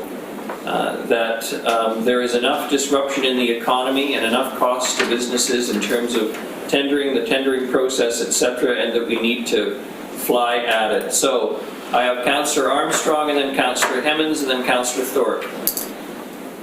Yes, through you to Mr. Sims. I just wanted to know how much we applied for the grant for Front Street, the dollar amount, and what the dollar amount was for the application for Metro Drive.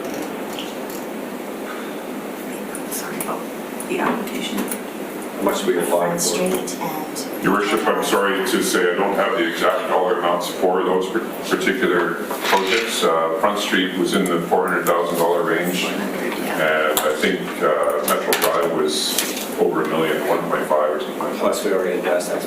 I follow up on that. I believe that's, The 400,000 I thought was the total amount, so what would be the amount if we apply for grants for the whole project? So 400,000, she's confusing that Front Street with Metro Drive, so. Sorry. Never mind, go ahead. I'll look it up.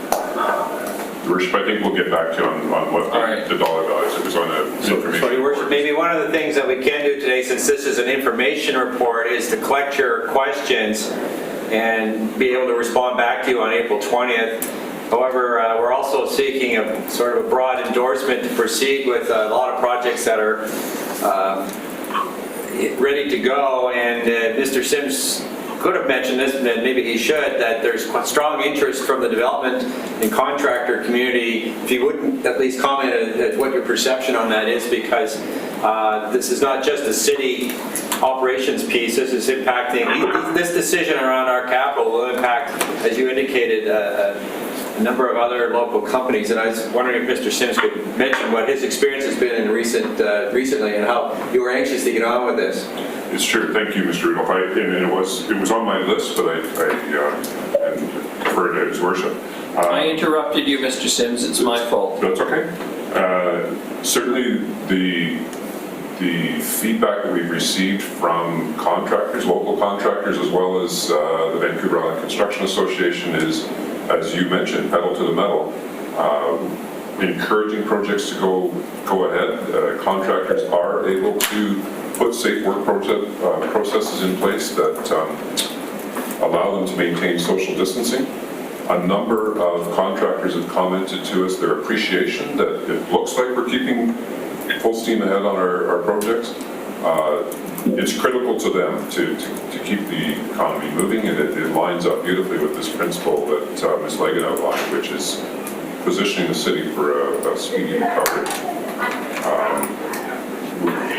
The word I've heard is that Nanaimo is the contracting entity of choice because we are sort of reviewing that. So, Before I go to Councillor Hemmons, I want to say something, and it's a profound grasp of the obvious statement, but there's a reason contractors like to work for government, because ultimately there may be a fight over whether the contract is performed properly, but they know that ultimately they'll get paid. Whereas working for private entities, there's always that risk, particularly in an economic downturn, that they may not get paid even though the work is entirely satisfactory. And so again, I want to emphasize why I'm so adamant about ensuring that we proceed with these contracts, because it is good for business and it's good for our local economy. Councillor Hemmons, Thorpe, Turley, and then I'm not sure how they jumped in order. It'll be Councillors Markman, Bonner, Thorpe, and Brown. Everybody, pardon me, Brown and Gesselbrock. Everybody wants to speak. So let's get on to Councillor Hemmons. Thank you, Your Worship. I just want to say that I share this philosophy of putting the pedal to the metal. I think this is one of the levers that we can pull to support our economy going forward. I'm curious, we were in the midst of putting an RFP out, I believe, for a contractor to support the redevelopment of our procurement policy. And I'm curious where that is, and the reason I ask is that for me that highlights an opportunity to use that rewrite as a way to support local businesses and local employment.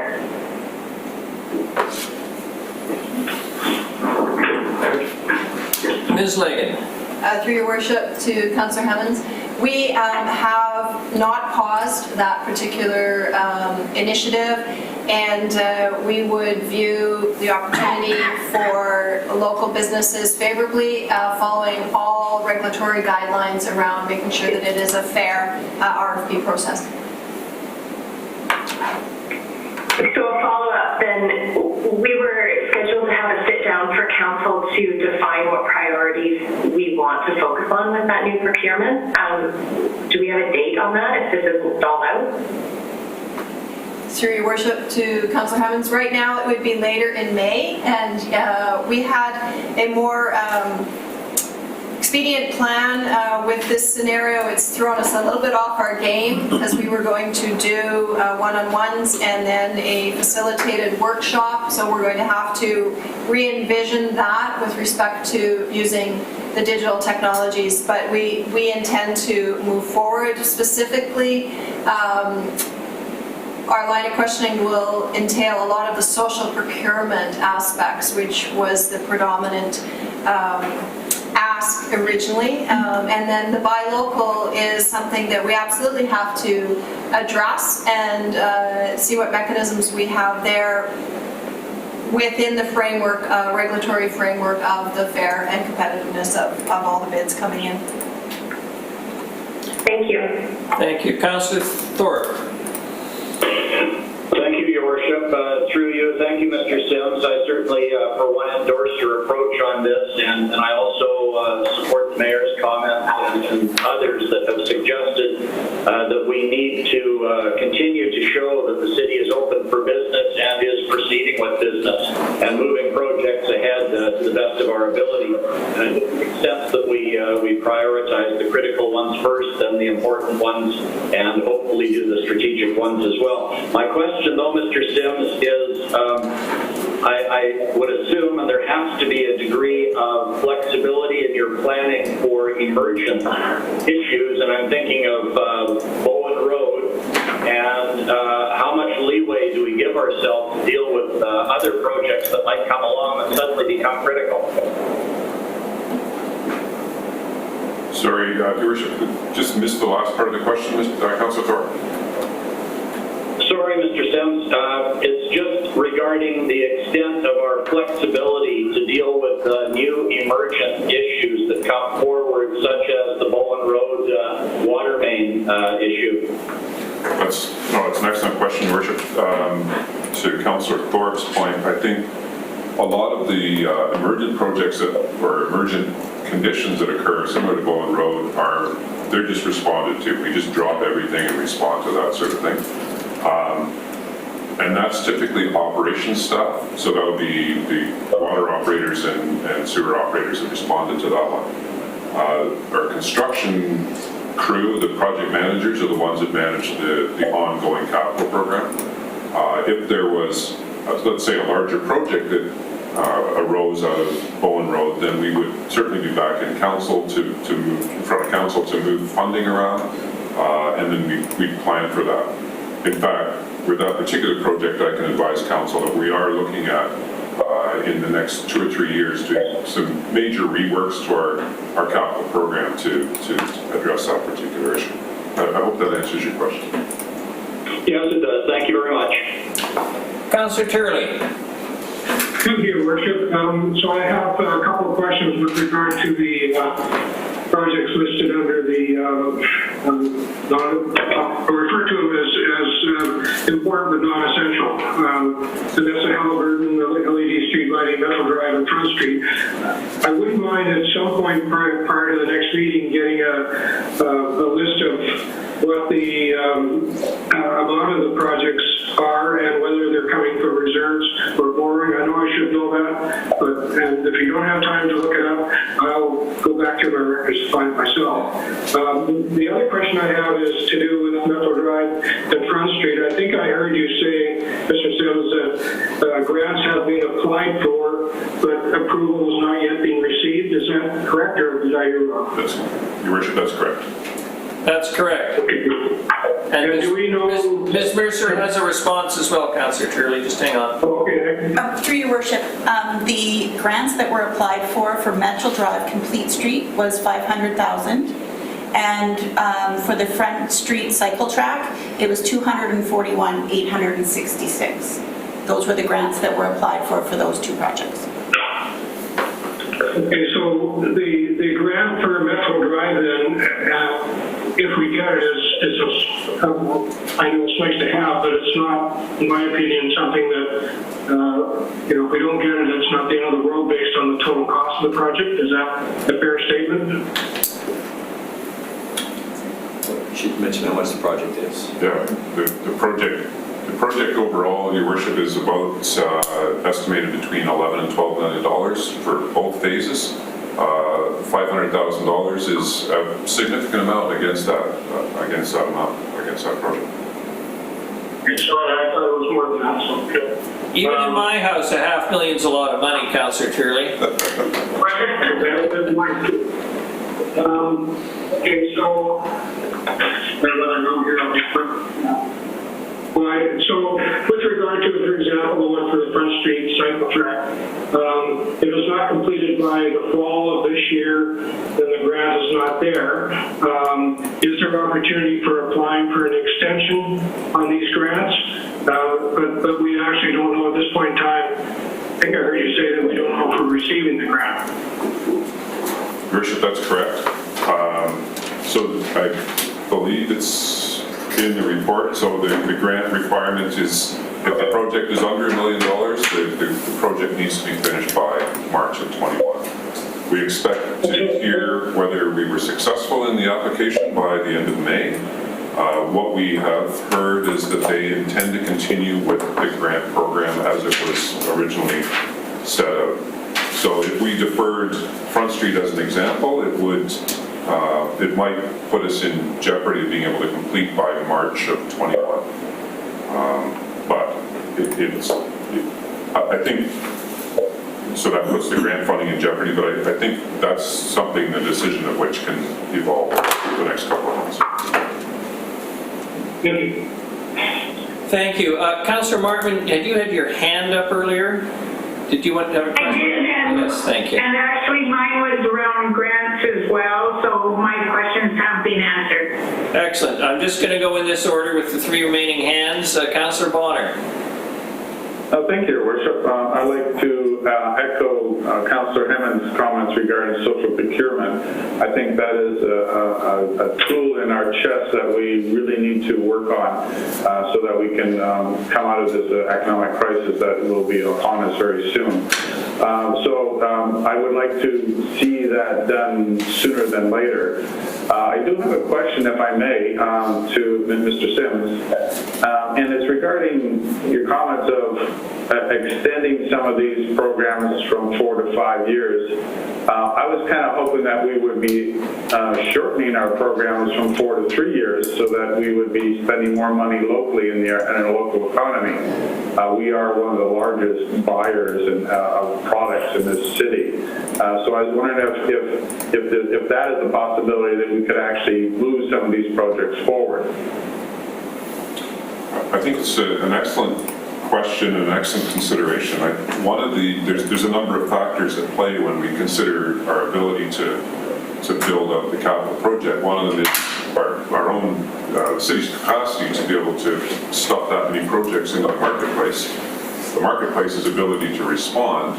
But one of the things that we're really looking at is making sure we're balanced, that we're not creating an undue burden on the Nanaimo residents and businesses from a tax or utility rate point of view by having too much revenue requirement, in other words. So we're trying to smooth the impact of any potential tax increase at all. If that's accurate, I don't know if you want to Councillor Bonner.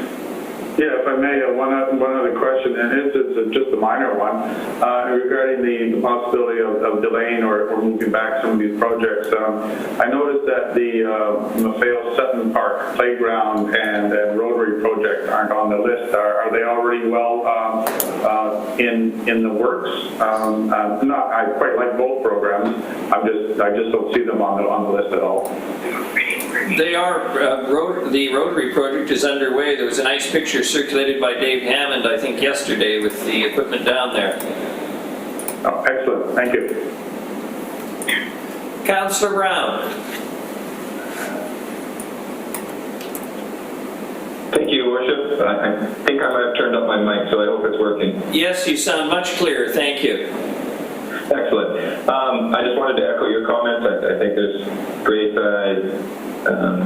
benefit to pursuing with these capital projects. And I noticed in the report that 90% of our projects are out of reserves or paid for from other sources other than general property taxation. I think that's a point that often gets lost in the conversation around capital projects. And I just would also like to echo Councillor Hemmons' words around social procurement. I think that's very crucial. Might be a small thing, but the more we can leverage our dollars for local employment and local resiliency, the better. Thanks. Thank you very much. I had an interesting conversation yesterday with a local business person who emphasized for themselves how crucial it was and how important they thought it that we spend as much as we possibly can with local businesses. I was quite impressed with both their intelligence and their understanding of how that works. Mr. Sims? Just, Your Worship, I would observe that the vast majority of our projects use local contractors, use local suppliers. It really does inject a fair bit and employs local people, most importantly of all, and I think it really does. The capital program certainly supports that, whether it's official or not. I can say that. Thank you very much. Councillor Gesselbrock. Last but not least. Thank you, Worship. Yeah, much has been said already, so I'm just going to echo some points. Of course, your point about keeping rolling forward with capital projects, I think is critical. I think that, if there's grant monies available with injections from the province and the federal government, I definitely think we should continue moving forward with those to make sure that we get those monies into our community. In terms of local procurement, I do think that it's important that we get that policy in place reviewed so that we're buying local and sustainable. And yeah, in terms of, I imagine that the federal government and the province will be taking, a capital investment approach to stimulate the economy as well. And so, the more shovel-ready projects that we can have and be ready to jump on opportunities as announcements are made, I think is critical. And I appreciate the review of staff on this. And good, thank you. Mr. Sims. Thank you, Your Worship. Briefly, just for Council's enlightenment or knowledge, the engineering project staff and the facilities projects are continuing in design and bringing them to that point of being, as Councillor Gesselbrock mentioned, shovel-ready. So we're ready to pull the trigger when the time is appropriate. I would also mention that this is potentially a favorable opportunity for the city to obtain some good value in its projects.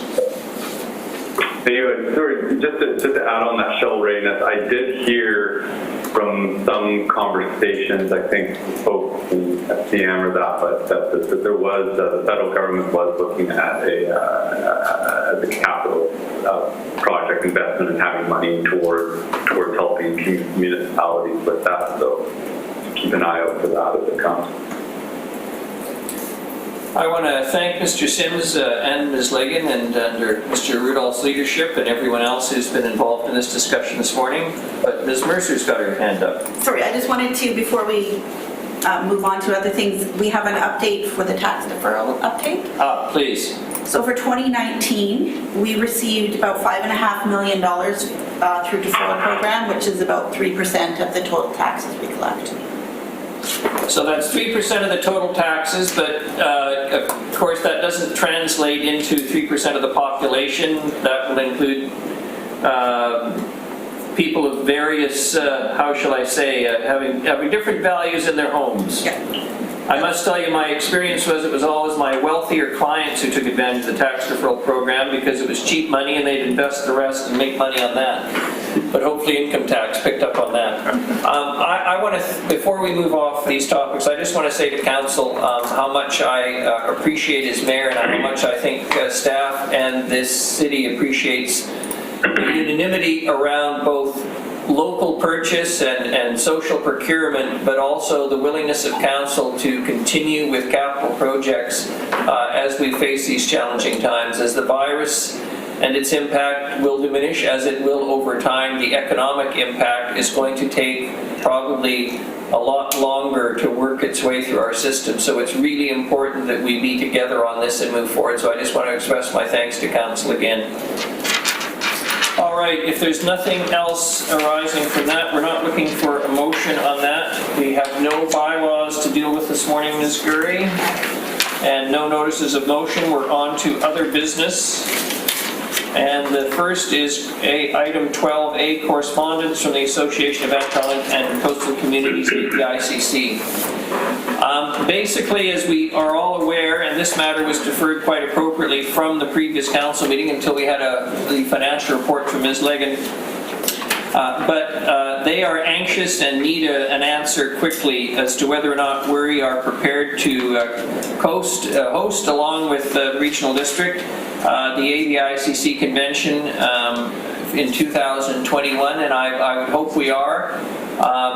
The best guesstimates I'm told are that it'll cost us still probably around $15,000 or less, but it will bring about $300,000 plus into our community. And moreover, if we do a really good job, I think there is some suggestion over time that given the convenience of our facilities, the beauty of this lovely community, and the warm reception they receive here, that we might end up having an opportunity to be the permanent host of ABICC, which would mean ongoing economic benefit for our downtown in particular and our businesses. So, having stated my prejudices, is there anyone who wishes to make a motion?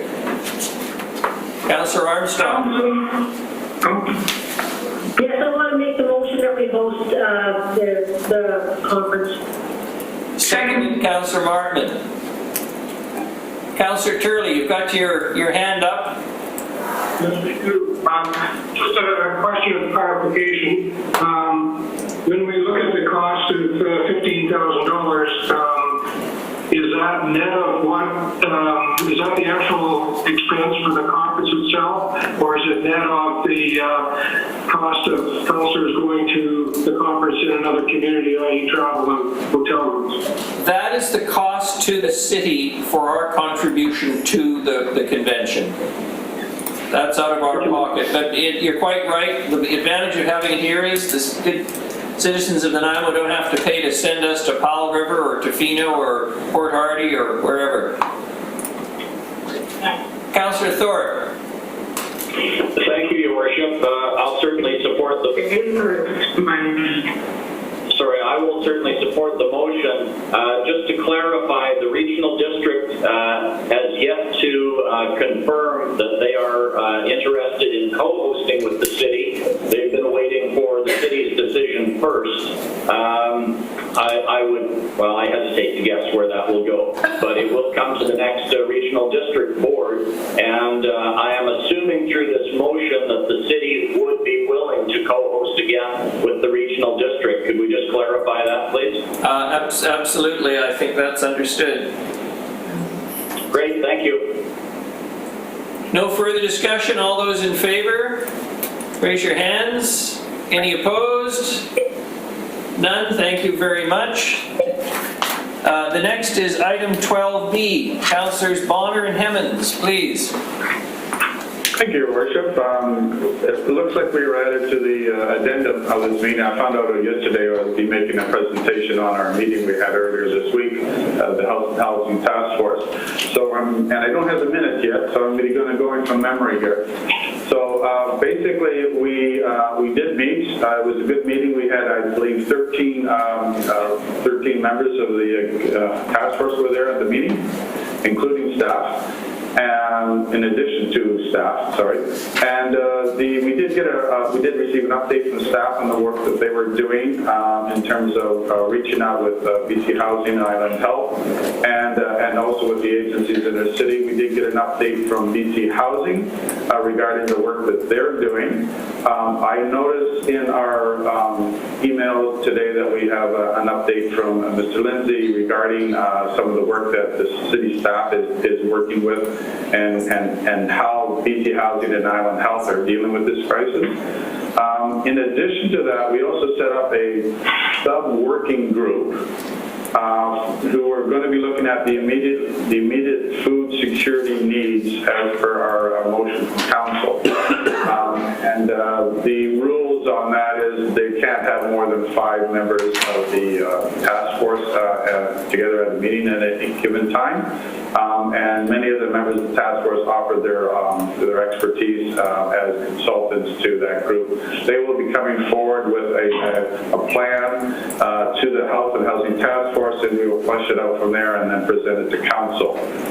At the end of our meeting, we had an update from Turner Strategies, and they talked about how they're using their Health Seekers platform, which we have here in the city of Nanaimo, and augmenting it to include other services so that we can find out at a quick glance what is available, not only in terms of housing and housing, but health and housing, but also in terms of businesses being open, services that are being provided, when they're being provided, that sort of thing.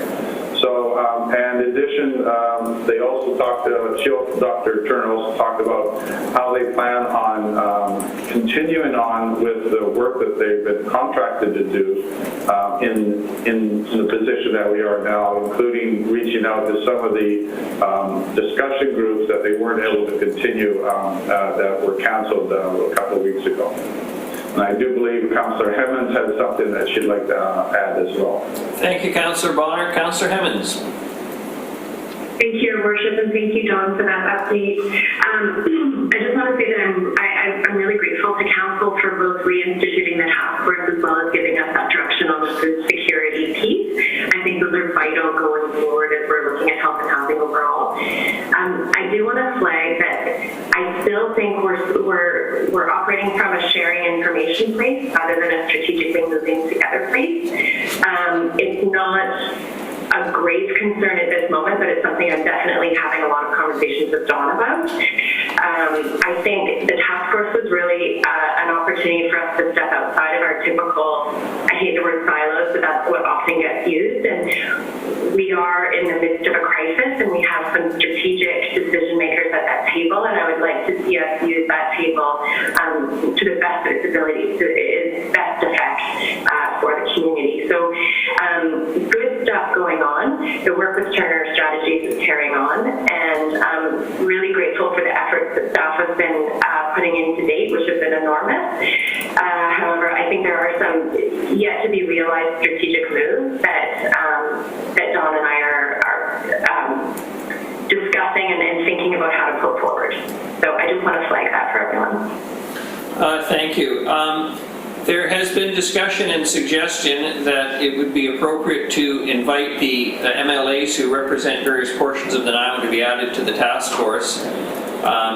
Certainly Ms. Malcolmson covers the bulk of the city, but MLA Stillwell and MLA Routley cover other portions of the city, and I'm wondering if anyone cares to make a motion respecting that. I see Councillor Armstrong's got her electronic hand up, and Councillor Hemmons has her human hand up. We'll let Councillor Armstrong go first. I'm totally opposed to this. I think this is supposed to be nonpartisan. Information could come up that goes against where the government is, as I've spoken with somebody else, that goes against what the government wants to do. So I do not believe this should be a political task force, even more so than it already is. So I think they could go if they're interested, they could go as observers, but I do not believe we should have members of the legislation sitting on it. Thank you. Councillor Hemmons. Thank you, Your Worship. My sense of this is that those are important people to have with us in order to share information, but that they don't need to be formal members. I agree with Councillor Armstrong. It was meant to be a really nimble, fast-moving group, and I'm a little nervous about opening the terms of reference and adding more people, but I do believe that those folks would be instrumental in sharing information and hearing what we're doing and vice versa. So I would like to invite them as participants, but not have them as members of the task force. Councillor Brown and then Councillor Gesselbrock. Thank you, Your Worship. That would Councillor Hemmons sort of articulated what I thought was a potential option, and I would be looking to staff just to make sure, but I would see no reason why the chairs couldn't invite, whether it's MLAs for a period of time as it makes sense, or any other relevant individual to the task force to have that conversation, but not necessarily be voting members. Councillor Gesselbrock, and then we'll go back to Councillor Hemmons. Yeah, I don't speak. Sorry, we didn't hear that. Oh, am I muted? I don't need to speak. Very good. Councillor Hemmons.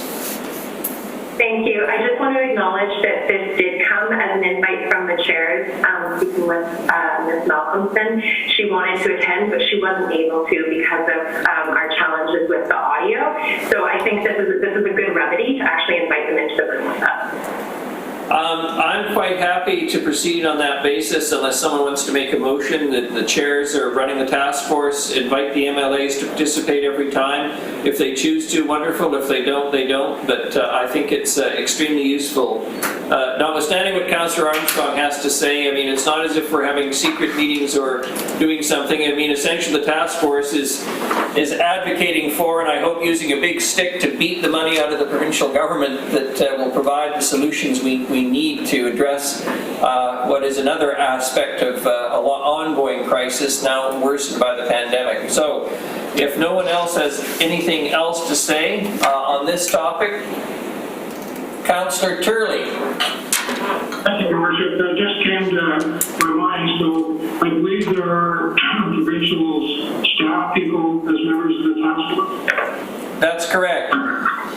So I guess I'd ask what the comfort zone would be for those members of the task force with having publicly elected representatives of their government attending. It's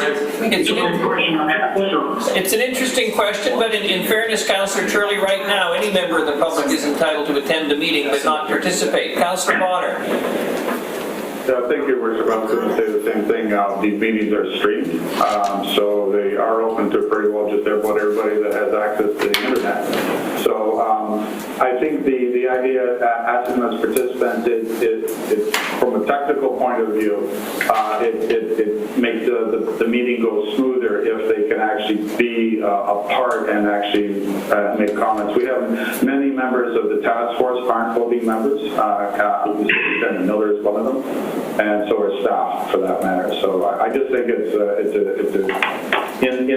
the crisis that we're in now, getting as many ears to listen to us, I think is a good idea. Anything further? If not, can we move on then to the ambassador program, another addendum, and that's Mr. Harding. Thank you, Worship. Please come in. Oh, I'm good on there. We can sit at the far end of the table. We'll make like an unhappy, wealthy couple. You be at one end, I'll be at the other. Okay. Thank you, Worship. I'll be quick on this, just with the long weekend upon us, and weather being very good and our parks still being very busy. We're introducing a Park Ambassador program this weekend for Saturday and Sunday particularly. And Council at many different locations, I've also emailed you a copy of this quick outline. But the program is really going to focus on two major locations: Westwood Lake this weekend, which is a very busy park, and the waterfront. And our waterfront parks, everything from Maffeo, Georgia Park, are all downtown areas. So the real focus and purpose of the program is facilitating the safe enjoyment in city parks, encourage education on how to be safe in our parks, and they'll also be there to do other services. So if you have to answer any questions you have, it's a pilot this weekend. It's really to be out there in the parks to educate, also do some cleaning and some reporting, and answer any questions Council may have. Thank you very much. Councillor Turley. Thank you, Your Worship, to Mr. Harding. Is the intent to try to alleviate some of the, shall we say, people who don't understand the social distancing, or is it just for information purposes? Or will they be able to contact bylaw officers to remind people that they need to be 6 feet apart? Because we have been receiving emails. I got one this morning that's complaining about the social distancing aspect that departure barrier doesn't necessarily be followed. They're suggesting, block it off the parking lot, but I'm not convinced that would change anything. So is that part of the thought, or is it strictly just for information? So, Your Worship, to the Council, I'll read out a little bit more of the actual details, but one of the main goals will be to educate and to advise, and even, we use the word break up, but definitely discourage on presence any kind of socialization, but also majorly to educate on the social distancing and appropriate use of parks. So the first goal would be facilitating the safe enjoyment of parks through engagement and education. So the easily identifiable parks ambassadors will be wearing yellow vests. We'll engage with members of the public, make them aware of physical distancing directives. Signs will be placed in parks to let park users know what the ambassadors are there to do. And then the second part is some general park maintenance. Our parks are heavily busy right now with our recreation facilities closed and other facilities closed. The parks are still being used. So they'll also add with some of the park maintenance issues, some cleaning aspects, general maintenance in the park. But that's one of the main purposes of it. They also will be able to report any infractions and have bylaws come up and assist them, or RCMP if there's some issues that need to be done. And again, this is a pilot for this weekend, and if it's successful and work, we look to expand it into some other areas. Councillor Thorpe. Thank you, Your Worship. Thank you, Mr. Harding. Perhaps I missed it in your email, which I just read. In the past, we used to have, through the Parks and Recreation Commission, park ambassadors that would adopt a park and sort of informally patrol and oversee. So for this pilot project and moving forward, is the intent to use city staff people, or is it community volunteers doing the work? So, Your Worship, to the Council Thorpe, this is we redeployed staff working on this. We're using the same term, and just because we think that an ambassador program is a quick and easy term to get out to the public, but this is city staff working in the facilities and doing this work. That's fine, thank you. Any other questions for Mr. Harding? Councillor Bonner. Thank you, Your Worship. I was wondering, can we utilize this new service to get the word out about other things that the city's doing that people might be interested in? I'm looking at that. I'm reading through the information sent to me by Mr. Harding, and I'm just wondering if we could use kind of like a Crown Crier service, a Crown Crier concept, where things that we want to promote to the public in addition to that during this crisis could also be set out. Mr. Harding. Your Worship, through the Council Bonner, definitely we'll be providing staff with as much education on what we're doing in regards to the pandemic or anything that's in regards to our parks, our parks and what's open and what's not open. And also with some of our amenities that are definitely closed within our parks. I should mention that again. A number of our amenities are closed, skateboard parks, playgrounds, our multi-purpose sports. So that kind of education will be provided. If there were some other things that staff, we have some messaging that we had pre-planned for them, absolutely they could do that as they're engaging with the public. Mr. Rudolph. Your Worship, just to reiterate that this is still in the middle of the pandemic and the social distancing issue is imperative. If you've seen the media reports what the City of Vancouver launched a week ago, this is similar in that there's folks out there just helping to maintain the social distancing and that type of thing.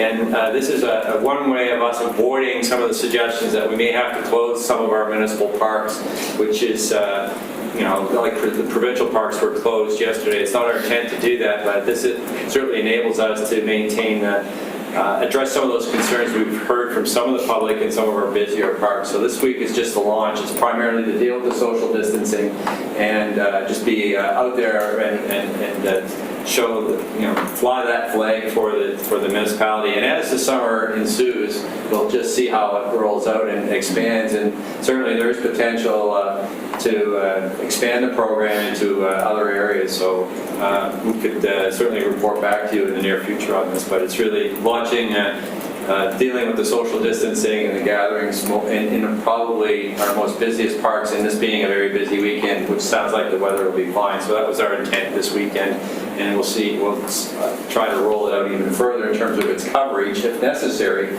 but in terms of geography, but also in terms of the use. It's almost in a way a very large extension of the bylaw function. If you think of the bylaw officers really being needed to deal with the difficult and more challenging issues, and this gives them more eyes and ears in the field, and these people can be reporting issues back as well. So it's got a lot of potential, but right now we're starting with a pilot program. And I want to remind everyone who's listening at home in particular that our bylaw officers, let alone our ambassador program, have no authority whatsoever to enforce provincial directions, provincial health orders, etc., unless they are requested to do so by provincial authorities, and that has not been the case to date. And I'd also like to remind everyone that I can't give you the exact numbers, but there's not a significant difference between the size of the city of Vancouver, geographically speaking, in terms of square kilometers, and the city of Nanaimo. And they're jamming 675,000 people into that area, so obviously their parks face greater pressure. And I think this, and compliments to Mr. Harding, I think this is a responsible response to the concerns that have been raised by various citizens around the failure of some of our citizens to not physically distance themselves in these parks. But shutting down all the parks, I think, is not a step we should go to easily or quickly at a time when people need more than ever perhaps some fresh air once in a while and some recreation. Even though it presents real challenges, I appreciate that with respect to social distancing, but I want to, unless anyone has further comments, Mr. Harding. Just, Your Worship, just mentioned we'll be doing some public announcements after this meeting on what more details of the program. So what we shared with council this morning will be shared with the public this afternoon. Thank you. Anyone else? Thanks to Mr. Harding and his staff. The next item is the farmers market. I have made a statement already earlier in the proceedings today that I think reflected the view of council and our position on this. Is there anyone who wishes to comment further? Councillor Bonner. You're muted. I am unmuted now. Thank you, Your Worship. I just wanted to let everybody know that I forwarded to Mayor and Council a request from the farmers market for funding. So I'm not sure when we're going to be talking about these types of things. So, but anyway, it's now in your inboxes for something to review in the future.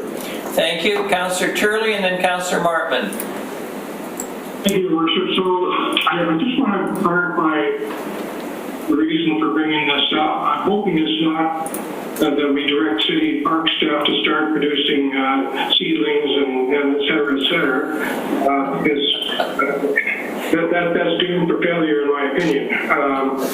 I've done some checking this morning with regard to what nurseries are open and how they're working with the public. I report that Green Thumb is taking orders by email or phone for pickup. So there's no on-site shopping per se. And our NAP doesn't appear to be open, although I'm going to confirm that later. And the little garden shop is the other one I checked. They're operating, trying to maintain social distancing, but with reduced hours. There are other nurseries outside of the city that I haven't checked into, and there's also places like Home Depot that usually have a fairly large garden center as well, and I don't know what their policy is at the moment, but I'll check into that. My concern with how we're going to handle it is my understanding from the minister, I don't know with Mr. Agriculture, who said that farmers markets are fine. It's the key wording, in my opinion, is outdoor markets can work, but there's no reference to indoor farmers markets in the statement. So I think with that said in mind, the step that the Island Roots group went through to have an online website for ordering and for pickup was very innovative in my opinion. And I think that anything we can do to support that particular option, I'm all in favor of, but I would not be in favor of city staff working on producing seedlings for sale to the public for all kinds of business reasons, not the least of which is direct competition with some of our businesses within the city. However, the other option that could happen would be the use of coupons that currently we have used for purchasing trees.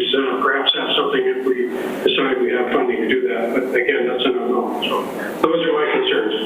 Thank you, Councillor Turley. Councillor Martman? Thank you. I thought this was just about the farmer's market, period. It is. Councillor Turley, though, wanted to get it off his chest. Oh, okay, cool. I believe that I heard earlier in the meeting that there will be further meetings with staff and Island Roots. And I'm wondering if I read through the email that you forwarded, Councillor Bonner, and I'm wondering if rental space and all that is maybe a moot point now with these extra costs if we can do an outside space at Benham Park.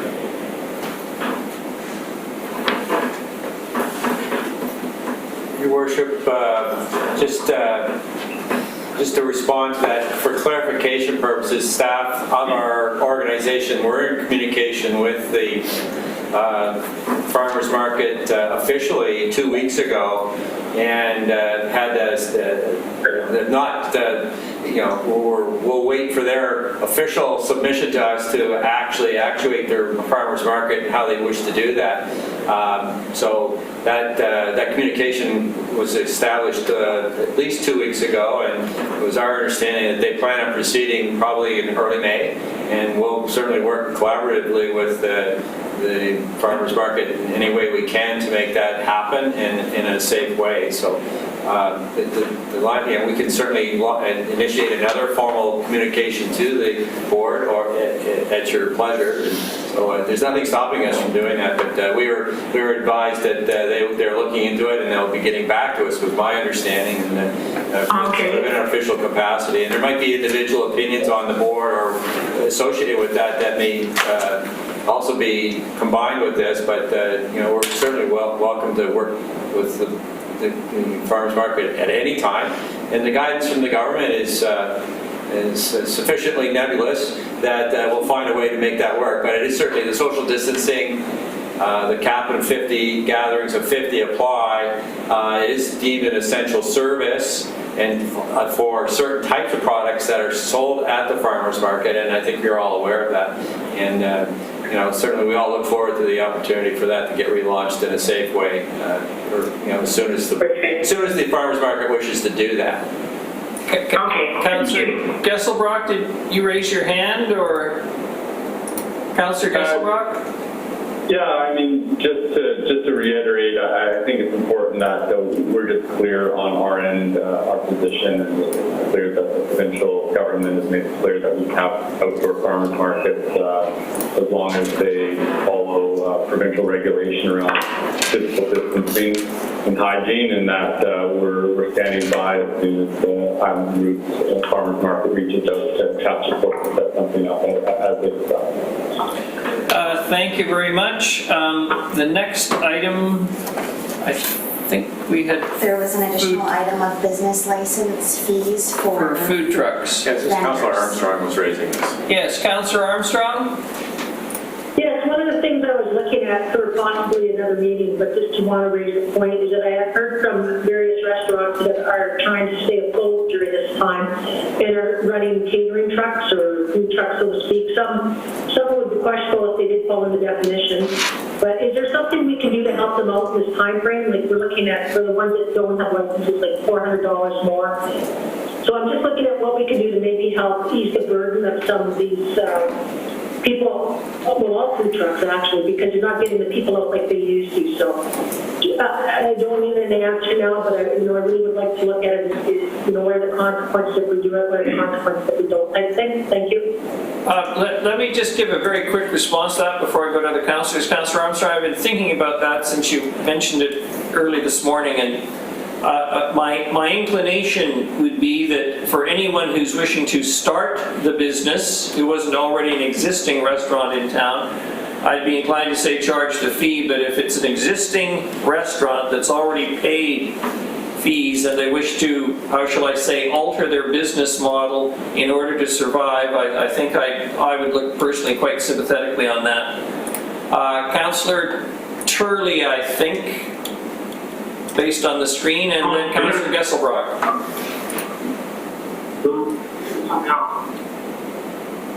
Councillor Turley? Yeah, I'll go ahead. The question I have is for you to staff.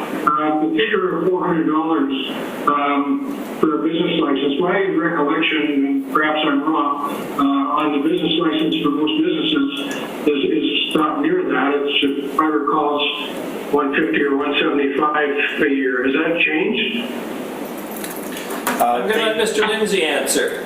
Thank you, Worship. Maybe just a little bit of background information on this topic could help. So first of all, the Councillor Turley is referring to the base business license fee, which is $165, has been for a number of years. And you're correct, all restaurants in the city would pay $165. So if someone who owns an existing restaurant had an associated catering business, we simply add that to their license. We do not, and we have never charged them an additional business license for that. So if someone came in today, and staff have communicated that in a couple of cases recently, where someone's wanted to set up a mobile business associated with their restaurant, we would simply note them as catering, and that would allow them to attend private properties or to attend, for example, construction sites. The other fee that you're referring to, the $365 fee, is our food truck fee, and that was established in 2018 after we did a review and an attempt to encourage food trucks.